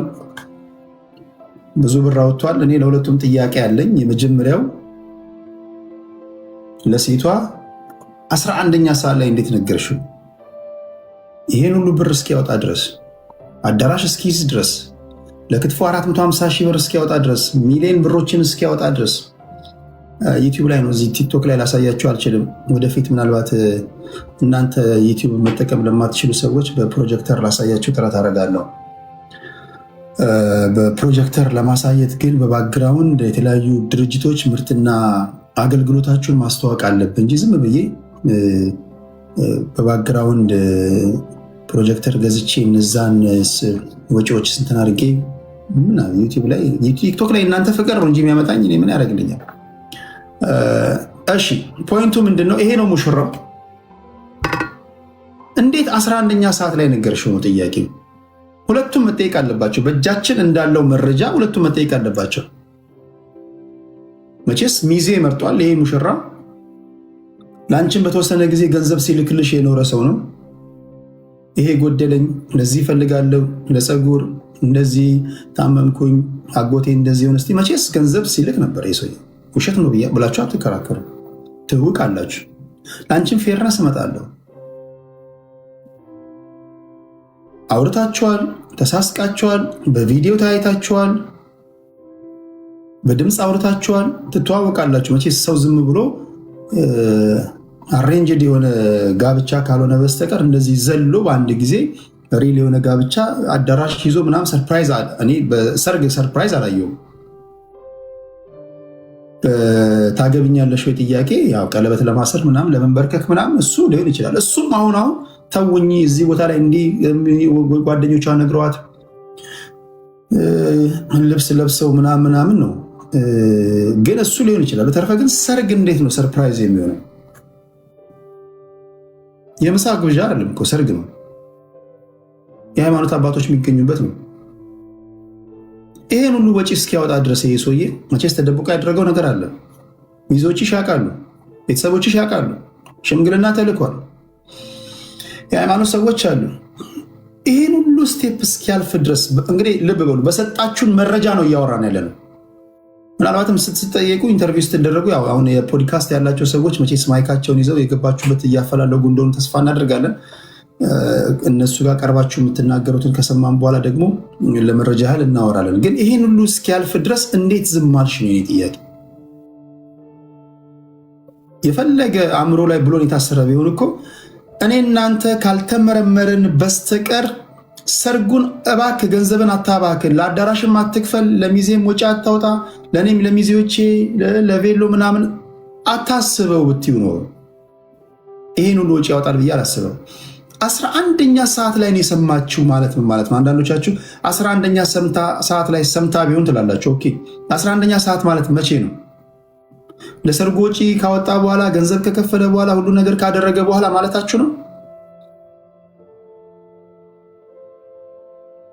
እንደዛ ደግሞ ከሆነ ይሄ ሰውዬ ሊጎዳ ማይችልበትን ነገር ማድረግ ነው። ኦኬ እንደዛ ከሆነ በቃ ጀስት ሰዎች እንዳያውቁብን አንተም እንትን እንዳትል ሴሪሞኒውን ብቻ እናድርግ ለምን አይነቱ አትለው። ኦኬ ቃል ኪዳን መገባባቱ የሃይማኖት ሰዎች እንትን ማለታቸው እንዳለ ይሁንና በቃ ሴሪሞኒ ይሁንና ከዛ በኋላ ሄደን እንመረመራለን ለምን አትለው?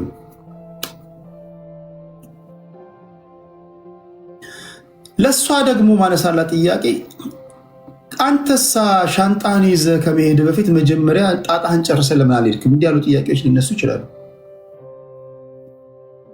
ተቀዳሚ ተግባር አንተሳ መቼስ ባላችሁበት ሀገር እያንዳንዱ ሰው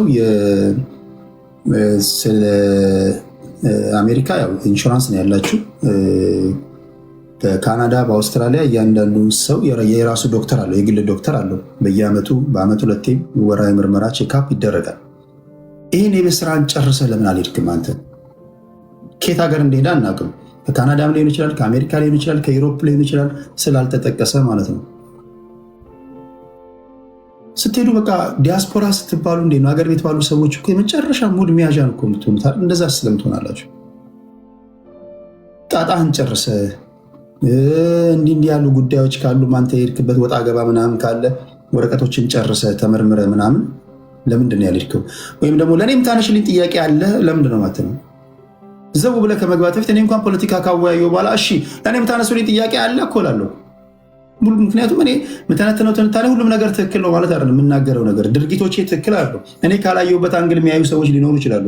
ስለዚህ ምናልባት ቅር ያለሽ ነገር ጥያቄ ያለሽ ምን እናደርግ ምናምን በእኔ ጉዳይ ላይ እርግጠኛ ነሽ ወይ ልምጣ ወይ እንዴት ነው ምናምን ለምን አላልካትም?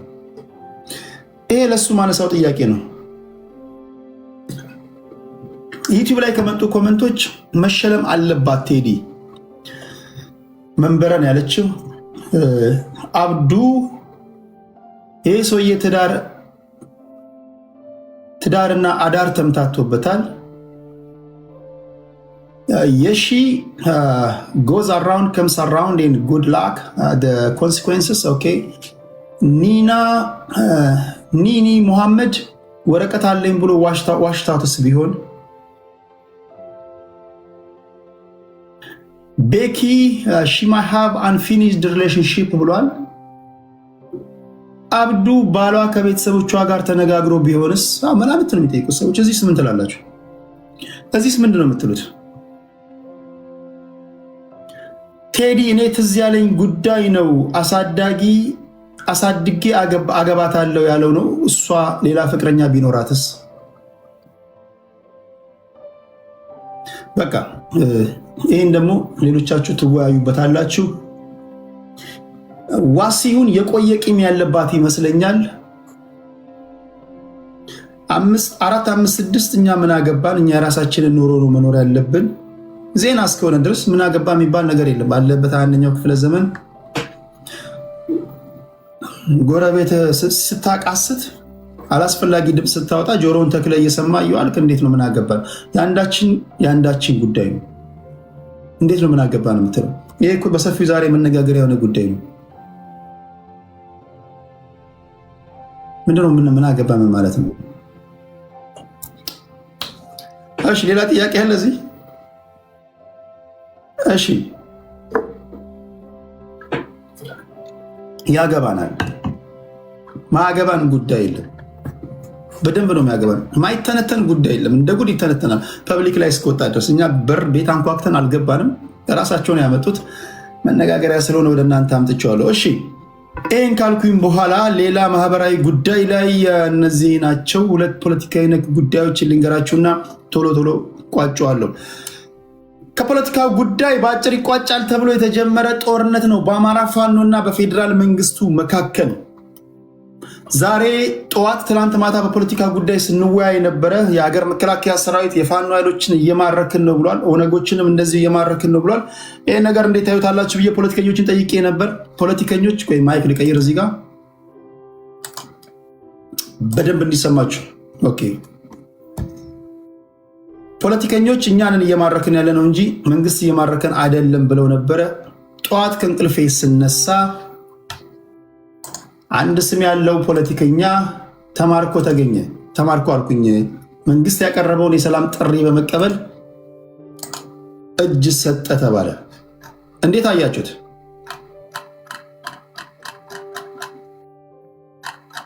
እንዴት አያችሁት? የኮሎኔል ሙሃቤን ጉዳይ ኮሎኔል ፋንታሁን ሙሃቤ ከነሙሉ ሰራዊታቸው የሰላም ጥሪ ተቀበሉ ይላል ዜናው። የአፋድ ወታደራዊ ምክትል ዋና አዛዥ እና የወሎ ጠቅላይ ግዛት እዝ ዋና አዛዥ ኮሎኔል ፋንታሁን ሙሃቤ ከአማራ ክልል መንግስት የቀረበላቸውን የሰላም ጥሪ ከነሙሉ ሰራዊታቸው ጋር በዛሬው ዕለት ተቀብለዋል ይላል የክልሉ ቴሌቪዥን። ይህን ጠዋት በሰበር ዜና ያስደምጠን። ስም ያላቸው ናቸው። ከ2 ከ3 ሳምንት በፊት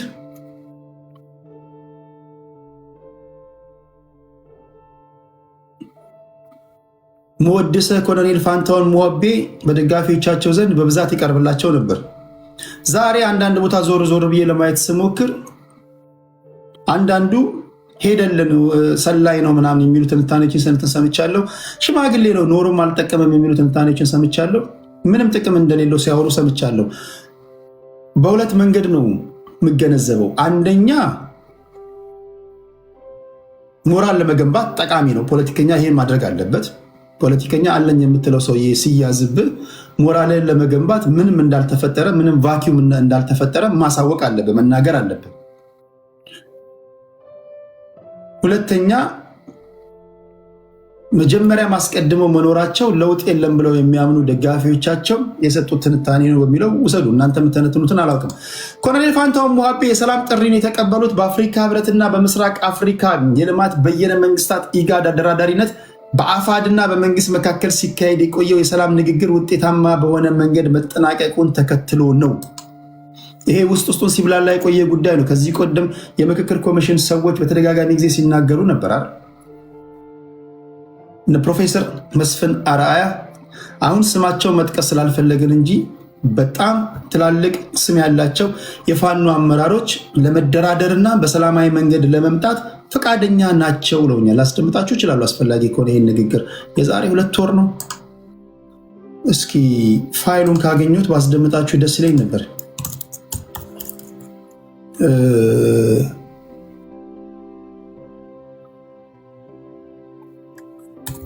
መስፍን አርአያ ናቸው።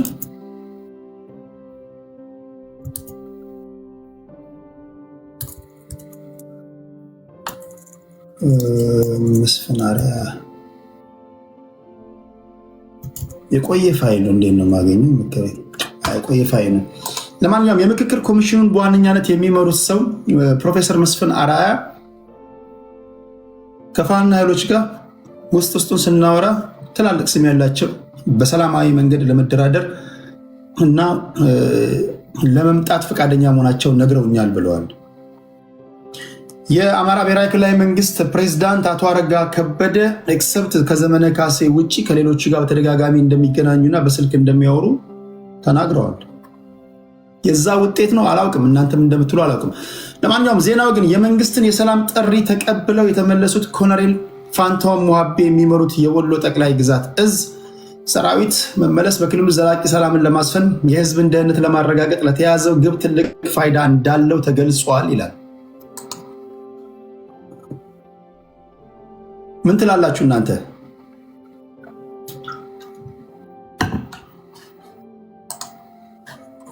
ይህን ዜና እንዴት አያችሁት?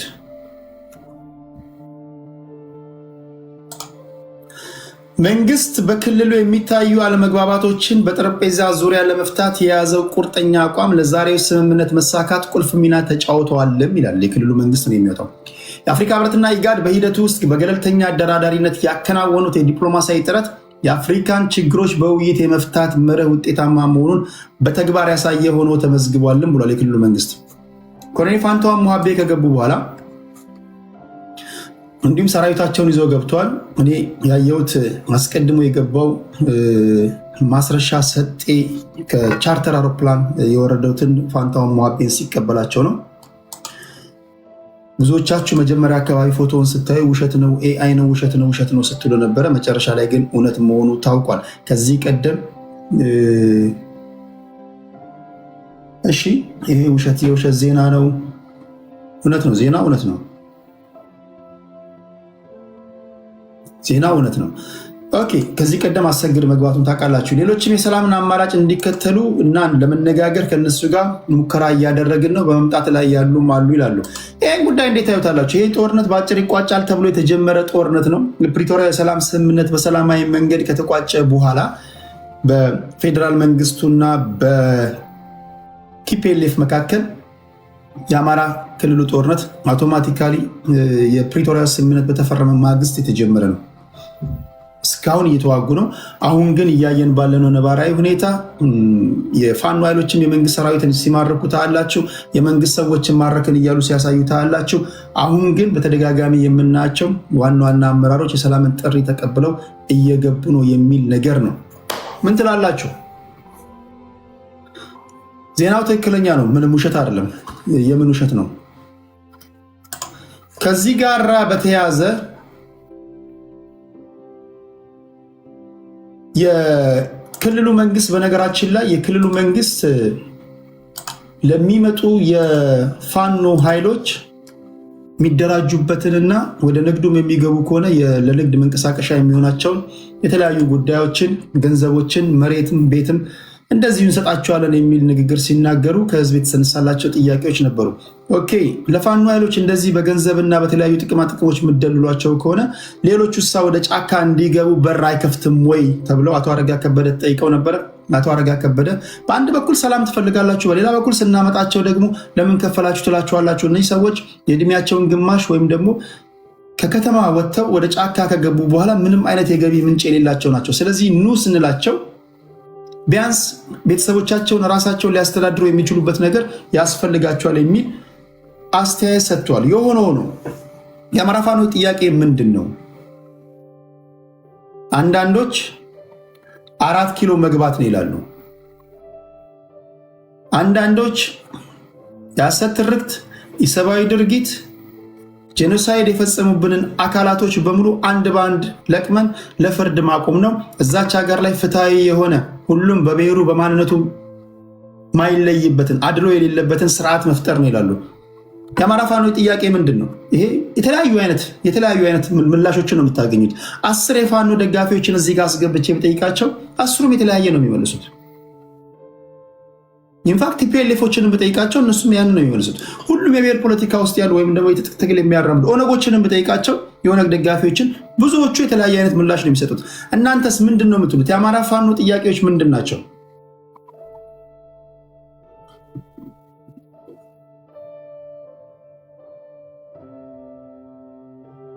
ምንድን ናቸው የአማራ ፋኖ ጥያቄ?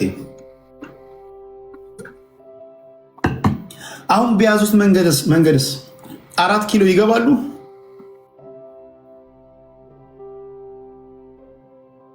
ምንድነው አይናችሁ የሚያየው? ምንድነው ጆሮአችሁ የሚሰማው? ተንታኞቻቸው ወይም ደግሞ ደጋፊዎቻቸው ሲተነትኑ የምትሰሙት ምንድን ነው? ወደ 4 ኪሎ እየቀረቡ ነው ወይስ ከ4 ኪሎ እየራቁ ነው?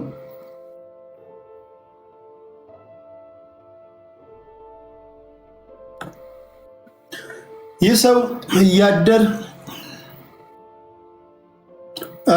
ፌክ ስቶሪ ነው። እሺ እነዚህን እናንተ የምትወያዩባቸው የምታወሩባቸው ጉዳዮች ይሆናሉ።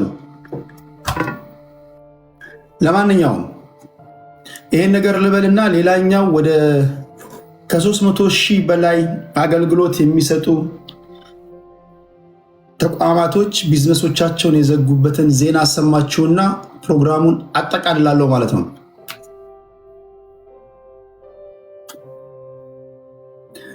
የፋኖ ፖለቲካ ውስጥ ለመተንተንም ለመናገርም እጅግ አስቸጋሪ የሆነ ነገር ነው ያለው። አንደኛው አንዳንድ ጊዜ ትክክለኛ አማራ ልጆች ጋር ስትገናኙ ትክክለኛ የህዝቡን ጥያቄ ይነግሯቸዋል። ችግራችን 1 2 3 4 ነው ብለው ይነግሯቸዋል። ቋንቋው አማርኛ ስለሆነ እዚህ ውስጥ የምታዩቸው ከበደ፣ አየለ፣ ለማ፣ ኪሮስም ሁሉም ገብተውበታል። እነዚህን ደግሞ ስትጠይቋቸው ሌላ ታሪክ ይነግሯቸዋል። የማንኪያ ነገድን ማዳጋስካር ማስገባት ነው ዓላማችን ሊል ይችላል። እነሱን ማዳጋስካር ሳናስገባ አንመለስም ይላል። ዓላማችን ይሄ ነው ይላል። እንዴት ትግባባለህ? ከነዚህ ጋር ከትክክለኞቹ ጋር ትግባባለህ? የማህበረሰቡን አኗኗር ያውቃሉ፣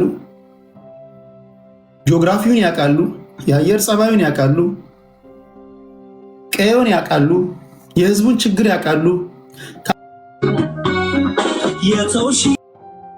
ለህዝባቸው ያስባሉ። ሰርጎ ከገቡት ጋር ደግሞ የምታወሩ ከሆነ ዜዶን ኬር የህዝቡ ጥያቄ ተመለሰ አልተመለሰ፣ እነሱ የራሳቸውን ኢንተረስት ብቻ ነው የሚያራምዱት። ስለዚህ ጥያቄው ከማጋ ነው የምታወሩት ነው። ለዚህም ይመስለኛል ፋኖች በተለያየ መንገድ ከዚህ ቀደም ዘመነ ካሴ ሲናገር ሰምታችሁት እንደነበረ እኛ አሁን የቸገረን ሰርጎ ገቦች ናቸው። ወይ መታችሁ አልተታኮሳችሁ፣ ወይ አላገዛችሁን። እኛ እንዴት መተኮስ እንዳለብን እንዴት ቆረጣ መግባት እንዳለብን ትነግሩናላችሁ። አንደኛው ካናዳ ነው ያለው፣ አንደኛው አሜሪካ ነው ያለው፣ አንደኛው አውሮፓ ነው ያለው ነገር ታስታውሳላችሁ። ከፍተኛ የሆነ ጣልቃ ገብነት አለ። እነዚህ ደግሞ ጣልቃ ገብነቶች ቀላል አይደሉም። በተለይ እነዚህ ኢንተረስት ግሩፖች መሬት ላይ ያሉትን ጫና እስከ ማሳደር እነሱ ላይ ጫና ማሳደር የሚችሉ ናቸው። አንዳንዱ ገንዘብ ይሰበስባል። ገንዘቡን ከመልቀቃችን በፊት ይሄን አርጉ፣ ይሄን አታርጉ ምናምን ይሏቸዋል። የሆነ ነው። እኔ የማውቀው ወይም ደግሞ ትክክለኞቹ ከማህበረሰቡ የወጡ ፖለቲከኞች የሚናገሩትን ችግር ልንገራቸው። በተለይ ባለፉት 27 ዓመታት ከሚለው የኢትዮጵያ ፖለቲካ ጀምሮ የአማራ ህዝብ ላይ እንደ ህዝብ የሐሰት ትርክት ሲተረክበት ኖሯል። ይሄ ላለፉት 5-6 ዓመታት ስናገረው የኖርኩት ነገር ነው። በዋነኛነት የሐሰት ትርክት የተረከባቸው ማን ነው? የቲፒኤልኤፍ ሰዎች ናቸው። በዚህ ይከራከራል። ይሄን አቦይ ስብሃት ተናግሯል ቃል በቃል። እንግዲህ እነሱን ማስረጃ እያደረግኩኝ ነው የምናገረው። አማራ ገዢ መደብ በድሎናል የሚል ትርክት ተፈጥሮ ታግሎ ለማታገል እንዲረዳቸው ፖለቲካ ውስጥ ወይም ደግሞ ጫካ ተገብቷል። ይሄ ውሸት አይደለም አይደል? ጃንሆይ ከስልጣን ከወደቁ በኋላ ከ1967 ዓ.ም በኋላ የተመሰረቱ የትጥቅ ቡድኖች በሙሉ አማራን ሴንተር አድርገው ወደ ጫካ ገብቷል። በሌላ አባባል አማራ ጨቁኖናል በሚል ማለት። ይሄ ውሸት ነው። አይውሽ ይህን ቪዲዮ ባገኙ። አቦይ የት ነው ያለኸው?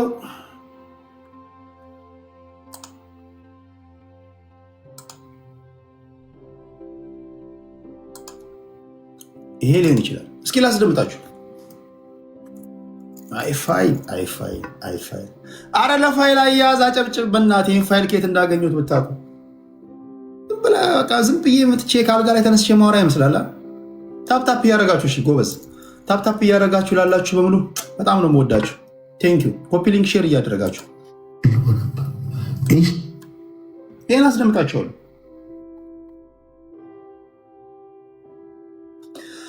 አማራን ሴንተር ያደረገ የሐሰት ትርክት ተፈጥሯል በቲፒኤልኤፍ ሰዎች። በዚህ የሚከራከር ያለ አይመስለኝም። ይሄን የሐሰት ትርክት ተከትሎ አማራ ላይ ምን ሲፈጠር ኖረ?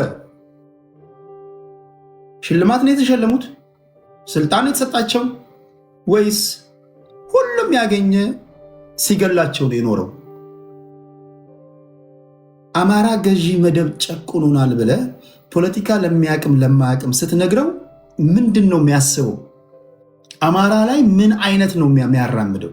ምን አይነት የጥላቻ እንትን ወይም ደግሞ በበቀል እንዲነሳሳ ነው ትውልዱን የሚያደርገው አይደል? ይሄ ትርክት አደገኛ ትርክት ነው። አማራ የሚባል ገዢ መደብ ስልጣን ላይ ወጣ ተብሎ ተነግሮ በማያውቅበት የኢትዮጵያ ታሪክ ለምሳሌ በጃንሆይ ጊዜም ከተለያዩ ብሔር የወጡ ሰዎች አሉ። አንዳንዶች የሸዋ መደብ የበላይነት ነበር ይላሉ። ኦኬ ነበር እንኳን ቢባል አንድ ህዝብ እንደ ህዝብ ሊያስተዳድር ይችላል። ለዛ ነው በአሁን ጊዜም ያለውን ነገር ኦሮሞ ገዢ መደብ፣ ኦሮሞማ፣ ትግራዋይ አትበሉ የሚባሉ ምለው ኦፒኒየን ሊደሮች አሉ። ዋና ዋና የሀሳብ መሪዎች አሉ። እንደ ፓርቲ ደግሞ ካያችሁ ፓርቲ ቲፒኤልኤፍ ነው። ዋና ቲፒኤልኤፍ እና ሻዕቢያ ናቸው የዚህ ትርክት ፈጣሪዎች። ኦኬ አማራ ገዢ መደብ ይሄ ነገር የሚጀምረው ጃንሆይን ከስልጣን ከወደቁ በኋላ ከ3ኛ ክፍለ ጦር የመጡ ሰዎች ጃንሆይን ከጣሉ በኋላ እነ መንግስቱ ኃይለማርያም እነ አጥናፉ አባተ ሌሎችም የደርግ ሰዎች 60ዎቹ ከተረሸኑ በኋላ የፖለቲካው ምህዳር የጠበበባቸው ፖለቲከኞች እነ ጀብሃ፣ ኋላ ላይ ሻዕቢያ፣ ቲፒኤልኤፍ፣ ኦነግም ሌሎችም ወደ ጫካ የገቡት አንድ የመታገያ አጀንዳ ይዘው ነው። ኦኬ ጃንሆይ ወድቀዋል፣ ደርግ መጥቷል። አሁን እኛ ወደ ጫካ እንዴት እንግባ? ጃንሆይ የወደቁት 1967 ነው። ቲፒኤልኤፍ የተመሰረተው 1967 ነው። እንዴት ደርግ ኢትዮጵያን ወዴት እንደሚወስዳት ሳይታወቅ እንዴት በማግስቱ ፓርቲ ይመሰርታል? እንዴት በማግስቱ ነፍጥ ይዘን ወደ ጫካ እንገባለን? የሚል ጥያቄ ሲነሳ ደርጎች ጃንሆይን አስወገዱ እንጂ የኢትዮጵያን ጥያቄ አይፈቱም። ስለዚህ ምን ብለን ጫካ እንግባ? ጫካ ስንገባ ታግለን ለማታገል እንዲመቸን አማራ ገዢ መደብ በድሎናል ብለን ወደ ጫካ እንግባ፣ ብሔሮችን እናሳምስ፣ እናስተባበር አሉ። ይሄ ማስደመጣችሁ ላይ ያለን አማራ ገዢ መደብ በድሎናል።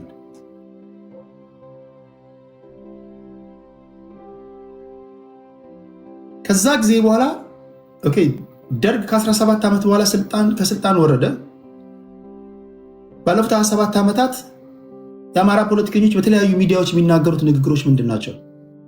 አማራ ገዢ መደብ በድሎናል በሚለው ትርክት ብቻ ተፈናቀልን፣ ተገደልን፣ ኢሰብአዊ ድርጊት ተፈጸመብን፣ አይሁኑ ነገሮች ሆነን ለዚህ ኃላፊነት ምን የሚወስደው ማን ነው?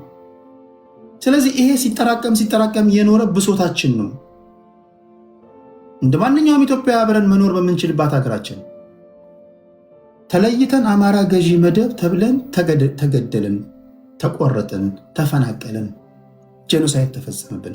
ለዚህ የአንበሳውን ድርሻ የሚወስዱት ደግሞ የቲፒኤልኤፍ ሰዎች ናቸው ሲባል ነው አይደል የምታውቁት? ላለፉት 27 ዓመታት ይሄ ሲጠራቀም የመጣ በደል ተርኒንግ ፖይንት ወይም ደግሞ ኢግናይት የሚያደርገውን ነገር ይፈልግ ነበርና የሰሜኑ ጦርነት በፕሪቶሪያ ስምምነት ሲገባደድ የፌዴራሉ መንግስት ትጥቅ ፍቱ ብሎ ወደ አማራ ክልል ሲሄድ ነው እኛ ባለፉት 27 ዓመታት ሲጠራቀም የመጣብን በደል አለ፣ ብሶት አለ፣ ግድያ አለ፣ ማስተማመኛ እንፈልጋለን። እዚህ የምታዩቸው የቲፒኤልኤፍ ሰዎች ታጥቀው ባሉበት 250 ሺህ 270 ሺህ ሰራዊቶቻቸው ትጥቅ ባልፈቱበት ሁኔታ እኛን ነጥላችሁ 9 ክልሎች 2 ከተማ መስተዳድሮች ባሉበት ሀገር ላይ እኛን ብቻ ነጥላችሁ ትጥቅ ፍቱ እንዴት ትሉናላችሁ በሚል እንደ ኢሚዲየት ኮዝ ወስደውት መታኮስ ጀምሩ። ከዚህ ውጭ አለ የምታውቁት? የእናንተን ትንታኔ አላውቅም። እኔ የሚገባኝ ይሄ ነው። ቤዚክ ጦርነት ስታደርጉ 2 አይነት ኮዝ ነው ያለው። አንደኛ ቤዚክ ኮዝ አለ፣ ሁለተኛ ኢሚዲየት ኮዝ አለ። እያንዳንዱ ጦርነት ቤዚክ ኮዝ አለ፣ ኢሚዲየት ኮዝ አለ። ቤዚክ ኮዝ ሲጠራቀም የመጣ ነገር ነው። ኢሚዲየት ኮዝ ደግሞ ምክንያት ነው። ምክንያቱ አሳማኝ ሊሆንም ላይሆንም ይችላል። ግን ለቤዚክ ኮዙ መቀጣጠል ምክንያት ትፈልጋላችሁ። ለምሳሌ ለአንደኛው የዓለም ጦርነት መነሳት አሳሲኔሽን ኦፍ ፍራንሲስ ፈርዲናንድ ነው አይደለ? የኦስትሪያው ፕሪንስ ነው። የእሱ መገደል ነው። ለሰሜኑ ጦርነት መነሳት ኢሚዲየት ኮዙ የእውነትም ይሁን ውሸትም እኛ በቦታው ባንኖርም ከፌዴራል መንግስቱም ከሌሎች ሰዎችም እንደሰማ ነው የሰሜን እዝ መጠቃት ነው። ከዛ በፊት ግን ቤዚክ ኮዞች ነበሩ። የቲፒኤልኤፎች ከፌዴራል መንግስት መገፋት፣ ብልጽግና የሚባለው ከውጭ በመጣ ስበት ከውስጥ በመጣ ግፊት በሚል መጥቷል። ቲፒኤልኤፎች እንደፈለጉ መሆን አልቻሉም። እንደፈለጉ ፈላጭ ቆራጭ መሆን አልቻሉም። ይሄ ሲጠራቀም የመጣ ነገር ነው። የሚያራምዱት ፖለቲካ ትንሽ ከነሱ የተለየ ፖለቲካ የሚያራምድ ሰው መጥቶባቸዋል። እንደፈለጉ አድራጊ ፈጣሪ መሆን አልቻሉም። ስለዚህ አቺ ባቄላ ካደረች አትቆረጠምም የሚል ብሶት አለ። እንደገና የሚያጠራቅሙት ነገሮች አሉ። ይሄ ፀጉረ ልውጥ የተባለን እዚህም እዛም እንገደል ነበር፣ እንገፋ ነበር። ከፌዴራል መስሪያ ቤቶች ተገፋን፣ ከሀገር መከላከያ ሰራዊት ተገፋን። እነዚህ ሲጠራቀሙ የመጡ ነገሮች ናቸው። ዲፕ ዳውን ግን እኔን ከጠየቃችሁ የእናንተን ትንታኔ አላውቅም። የኔን ግን የቲፒኤልኤፎች ከ4 ኪሎ መገፋት ነው ብዬ ነው የማምነው። ስለዚህ ታጣቂ ቡድኖች ምንጊዜም ወይም ደግሞ እንደዚህ ያሉ ኦፒኒየን ሊደሮች የእነሱን መገፋት የህዝቡ ያደርጉትና ህዝብ ለማስተባበር ልክ ወደ ዋግምራና ወደ ጫካ የገቡት የኢህአዴግና የቲፒኤልኤፍ የሻዕቢያ ሰዎች አማራ ገዢ መደብ በድሎናል ብለው ኮዝ ፈጥረው እንደገቡት ሁሉ ቲፒኤልኤፎችም ሄደው ትግራዋይን ለይቶ የሚያጠፋ ስርዓት መጥቷል። ስለዚህ ጨርቄን ማቄን ሳትል ተነሳሉ። ታግሎ ለማታገል ህዝብ ለማነሳሳት ነው። ኦኬ፣ አሁን ወደ አማራው ስንመጣ ሲጠራቀም የነበረ ቤዚክ ኮዝ ካላቸው ይሄ ደግሞ ቤዚክ ኮዛችን አልተፈታም ብሎ ባመኑበት ሁኔታ 270 ሺህ ሰራዊት ትጥቅ አልፈታም እያሉ በሚናገሩበት ሰዓት ቲፒኤልኤፎች እነሱን ሄደ ትጥቅ ፍታ ስትላቸው ትጥቅ ይፈታሉ? ፌር ነው? ጀስት ለእነሱ ፌርነስ። ኢትዮጵያ ውስጥ አንደኛው መብቴን ማስከብረው በነፍጥ ነው እያለ ትጥቅ ያልፈታ 270 ሺህ ሰራዊት አለኝ እያለ ታሪካዊ ቁርሾ አለብን። የወሰን ይገባኛል ጥያቄ አለብን። ከፌዴሬሽን ምክር ቤት ሲንከባለል የመጣ ያልተፈታ እስካሁን እልባት ያላገኘ የወሰን ይገባናል ጥያቄ አለ እያሉ በሚያወሩበት ሁኔታ ላይ አንደኛው ትጥቅ ፈቶ ሌላኛው ትጥቅ ሳይፈታ እሺ ይላሉ?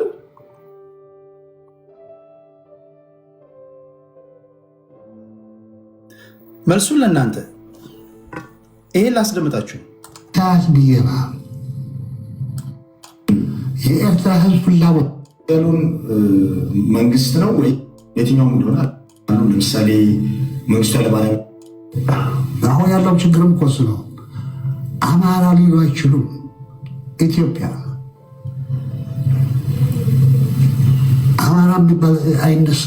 ንጉሳዊ ስርዓቱ ሰለሞናዊ ስርወ መንግስት ክላሱ ነው ያለው እንጂ አማራ የሚባል ብሔር እስካሁን እኮ ኢትዮጵያዊ ነው። በጣም አንዳንዴ እኮ የሚያስቀኝ ብዙ ደብል ስታንዳርዶች ይታሉ። ኦኬ አንዳንድ ጊዜ አማራ የሚባል ብሔር የለም ይላሉ እነዚሁ የተረክቱ ፈጣሪዎች። እኛንን ደርግን ካስወገድን በኋላ አማራ የሚባል ብሔር አለ ብለን ክልል 3 ብለን የፈጠርነው እኛንን ይላሉ። በሌላኛው መስመር ደግሞ አማራ ገዢ መደብ በድሎናል ይላሉ። ለማጥቃትና ለመግደል አለ፣ ለመጠቀም ሲሆን የለም። ይሄ ራሱ ደብል ስታንዳርድ ነው፣ ወይም ደግሞ ይሄ ራሱ ተጭቃኖች መካከል አንዱ ነው ይመስለኝ። የሚያስከብር ብታይ አይዲዮሎጂ የነበረው የዚህ ክላሱ በቃ ኢትዮጵያ ብቻ ሳይሆን ከኢትዮጵያ ውጭ። ስለዚህ የኢትዮጵያ ገዢ መደብ ነው መባል ያለባቸው እነዚህ ሰዎች ኮሩ የአማራ ፕሉራል እነዚህ አገልጋዮች ገባኝ። እርሱን አሁን ለምሳሌ እኔ ትግራዋይ ብዬ ነው የምጠራውት፣ ምክንያቱም እርሱ አስቀድመው ትግራዋይ ነኝ ስላሉ ይህንን የምጠቀሙ። እርሱ ኢትዮጵያዊ ነኝ ብለው ወይም ሌላ ማንነት ለራሱ ይሄ ነው ማንነት ካሉ በዛ ነው መጥራት ያለበት። እነዚህ ስርዓቱ ላይ የነበሩት መሪዎቹም ሆኑ ከነሱ ስር የነበረው ግን ራሱን እንደ የኢትዮጵያ ገዢ መደብ የኢትዮጵያ መንግስት አድርጎ ነው የሚያዩ። እሱ ነው ያለው የኢትዮጵያ ነው እንጂ አማራ የሚል አይነሱ። እኛ የአማራ ገዢ መደብ ነው የምንለው እኛ ከየት አምጥተን ነው? ወይም ከየት አምጥታችሁ እናንተ እንደዚህ ያላችሁ እንትሩ ሰጠሩ። ለምሳሌ እዚህ ሰምታችኋል። ይሄ ነው የሁሉም ነገር መነሻ። አማራ ገዢ መደብ በድሎናል። ደፈኔስቲንግ አስቂኙ ነበር። አንዳንድ ዛሬ ከአማራ አብራክ ወይም ደግሞ የአማራ ፋኖ ደጋፊዎች ነን የሚሉ ሰዎች አሁንም ከዚህ ሰውዬ ጋር ይሰራሉ። አንዳንድ ጊዜ አስቂኝ የሚሆንባቸው ነገር ይሄ ነው። በአንድ በኩል ለዘመናት የቆየ ግድያ፣ መፈናቀል ምናምን አለብን ብሎ ይናገራሉ። ሁሉም ማለት ያለው አንዳንዶች ስቲል ደግሞ ዋናው የድርጊቱ ጠንሳሽ ዋናው ከደራሲ ጋር አብሮ ይሰራሉ። ኢማጂን የሚታገሉት ይሄኛውን ደራሲ ለፍርድ ለማቅረብ ነው። ቤዚክ ኮዙ አስቀድሜ እንደነገርኳችሁ አማራ ገዢ መደብ የሚባለው ያን ተከትሎ የተፈጠሩ ግድያዎች ናቸው። እንደገና ደግሞ አሁን ተረስቶ ደግሞ ከነዚህ ጋር ደግሞ አብረን አላያንስ ምናምን የሚሉ ነገሮችን ሲፈጥሩት አላቸው። ኦኬ እሱ የእናንተ ጉዳይ ነው። የሆነ ሆኖ እኔ ለአድማጭ ተመልካቾች የመናገር የምፈልገው ይሄ ነው። ቤዚክ ኮዙ ኢሚዲየት ኮዙን ነግሬያቸዋለሁ። በዚህ ምክንያት ጦርነት ተጀመረ። ይሄ ጦርነት በአጭር ይቋጫል ተባለ። በፌዴራል መንግስት በአጭር እንቋጨዋለን አሉ። በእነሱ መካከልም በአጭር ጊዜ 4 ኪሎ እንገባለን አሉ። 3ኛ ዓመቱን ይዟል። ይሄ በሆነበት ሁኔታ ነው ኮሎኔል ፋንታሁን ሙሃቤ እጅ ሰጠ። ዋናው ደራሲ ሻዕቢያ ነው ወንድም። ቴንክ ዩ። እውነት ነው። ዋናው ደራሲ ሻዕቢያ ነው። ሳሚ ዘአክሱማይት፣ እሱ ምንም ጥያቄ የለውም። ዋናው ደራሲ ሻዕቢያ ነው። ኢንፋክት የቲፒኤልኤፎችንም የልብ ትርታቸው ሻዕቢያ ነው። ምንም ጥያቄ የለውም። እንደዛ እናውራም ካልን ወደኋላ ደግሞ ሄደን እናውራ ካልን ያኔ ከቃስ ዩኒቨርሲቲ ጀምሮ ከቀዳማዊ አፄ ኃይለ ሥላሴ ዩኒቨርሲቲ ጀምሮ እነ ብርሃነ መስቀል እነ ማርታ መብራቱ እነ ጥላሁን ግዛው በነበሩበት ሰዓት ራሱ ይቀነቀን የነበሩ የሻዕቢያ ፖለቲከኞች የሚሰጧቸውን አጀንዳዎች በቃስ ዩኒቨርሲቲ ውስጥ ያራምዱ እንደነበር ነው። ከዛ ይጀምራል። ይሄ የዋለልኝ መኮንን ጽሁፍ ብዙ ጊዜ ስናወራ የነበረው የዋለልኝ መኮንን ጽሁፍ ራሱ ደራሲዎች ራሳቸው እነሱ ናቸው። ወደዛ ደግሞ ከሄድን እንደዛ ነው የሚሆነው። የሆነ ሆኖ በዚህ ትርክት አማራ ምን ሆነ ነው? ተሸለመ፣ ቅባት ተቀባ፣ ስልጣን አገኘ፣ እንደፈለገ መብቱ ተከበረለት። አማራ ገዢ መደብ የሚለው ምን አተረፈላቸው? ኦኬ፣ በዚህ ሲጠራቀም በመጣ ጉዳይ ነበር የፕሪቶሪያውን ስምምነት እንደ ምክንያት ተጠቅመው ወደ ጦርነት የገቡት። አሁን ባለው ነባራዊ ሁኔታ እንግዲህ ኮሎኔል ፋንታሁን ሙሃቤ እጅ ሰጥቷል። ማስረሻ ሰጤ ተቀብሎታል። በቀጣይ የምናያቸው ነገሮች ካሉ አብረን የምናየው ይሆናል። ይሄ ጦርነት እንዴት ነው የሚቋጨው ነው ጥያቄው። ይሄ ጦርነት የሚቋጨው እንዴት ነው? ፋኖ 4 ኪሎ ገብቶ ነው የሚቋጨው የሚደመደመው፣ ወይስ ፋኖ እንደዚሁ በሰላማዊ መንገድ እጃቸውን እየሰጡ ከመንግስት ጋር ተደራድረው ይሰራሉ? አይ ዶንት ኖ። እሱን ወደፊት የምናየው ይሆናል። ክብራትና ክብራን፣ የመጨረሻው ዜና ይሄ ነው።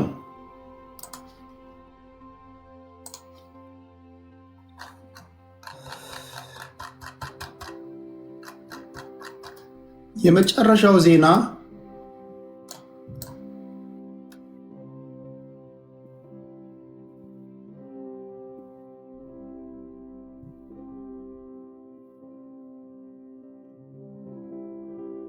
የቢዝነስ ጉዳይ ነው። ሰምታችኋል?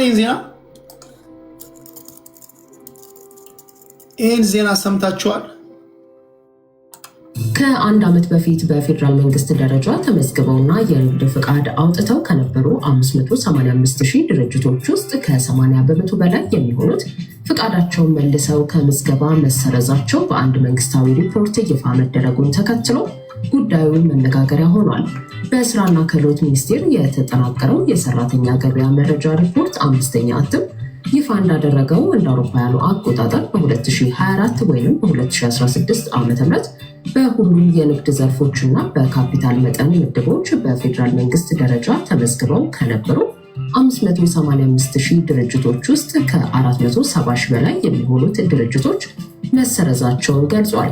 ይህም ለ10 ዓመታት የዘለቀውን እድገት በመቀልበስ እንደ አውሮፓውያኑ አቆጣጠር በ2020 በፌዴራል ደረጃ በስራ ላይ ከተሰማሩ 470,000 ድርጅቶች መካከል 370,000 ወይም ደግሞ ኦልሞስት 80 በመቶ ብሏቸው በፐርሰንት ስታስቀምጡት 78 በመቶ ነው ተዘግተዋል። ምንድነው ምክንያቱ? ይሄ ምን ያሳያቸዋል? ምን ይነግራቸዋል? እዚህ ውስጥ የተለያዩ ብሔር ብሔረሰቦች ሊኖሩ ይችላሉ። ነጋዴዎች ናቸው። ለምንድን ነው አንድ ሀገር ላይ በዚህ ደረጃ ቢዝነሶቻቸውን ማንቀሳቀስ ከብዷቸው ፈቃዶቻቸውን እየመለሱ የሚወጡት? ለምንድን ነው? አንዱ እኔ ነኝ ይላል ግርማ። ምንድነው የዘጋው? በምን ስራ ላይ ነበር የተሰማራው? ወይም በ2016 ዓ.ም 585,000 ደርሶ የነበረውን በፌዴራል ደረጃ የተመዘገቡ የንግድ ድርጅቶች ብዛት በአንድ ዓመት ውስጥ ማለትም እንደ አውሮፓውያኑ አቆጣጠር በ2025 መጨረሻ ወደ 115,000 እንዲያሽቆለቁል አድርጓል። ተመዝግበው የነበሩት የንግድ ድርጅቶች በከፍተኛ መጠን የቀነሱበት ጥቅል ምክንያት በስራና ክህሎት ሚኒስቴር ጥናት ላይ የቀረበ ሲሆን ከነዚህ መካከል ዋነኞቹ የፍቃድ አሰጣጥ ላይ የተደረጉ የቁጥጥር ለውጦች፣ የማክሮ ኢኮኖሚ ገደቦች፣ የብድር ተደራሽነት መቀዛቀዝን።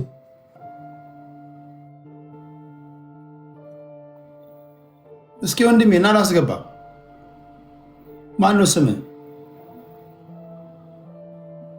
ምን ቢዝነስ ላይ ነበር የተሰማራው? እስኪ ምስክርነቱን እንስማ። ጤና ይስጥልኝ።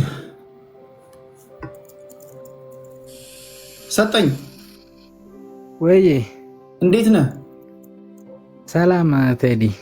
ቢዝነሶቻቸው ከተዘጉባቸው ወይም ደግሞ መስራት ከብዶ ፍቃዳቸውን ከመለሱ ሰዎች መካከል አንዱ አንተ ነህ?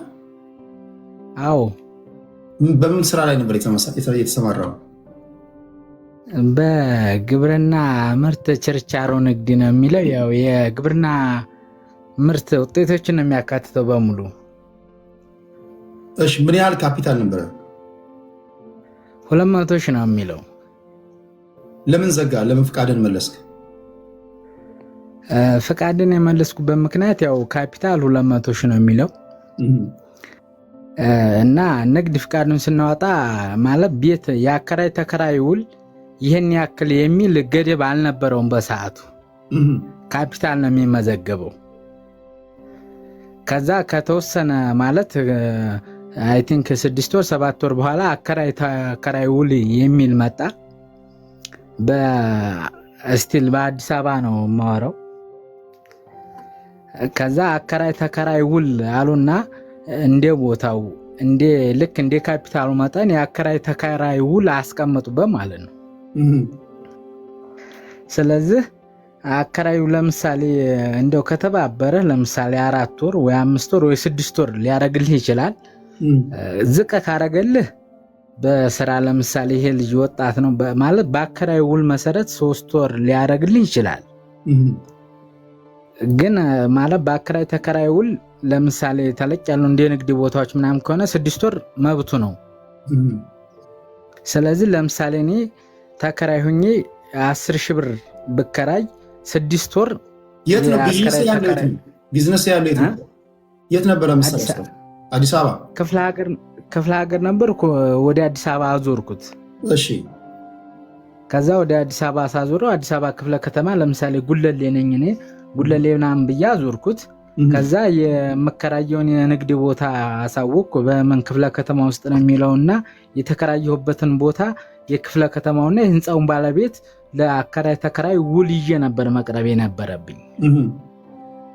ስለዚህ ያው ለምሳሌ እኔ የተከራየሁት የህንፃው ማለት የህንፃው ፓርት ይሄን ያህል ሺህ ነው በሚለውና 3 ወር በሚለው ያው አከራዩን አግባብቼ ነገ እንዲህ ነው በሚል ስራውን እየቀጠልኩበት ስለሚሄድ በ3 ወር ውስጥ እንዲዋዋለ ነው ያስፈቀድኩት። ለምሳሌ የኔን አከራይ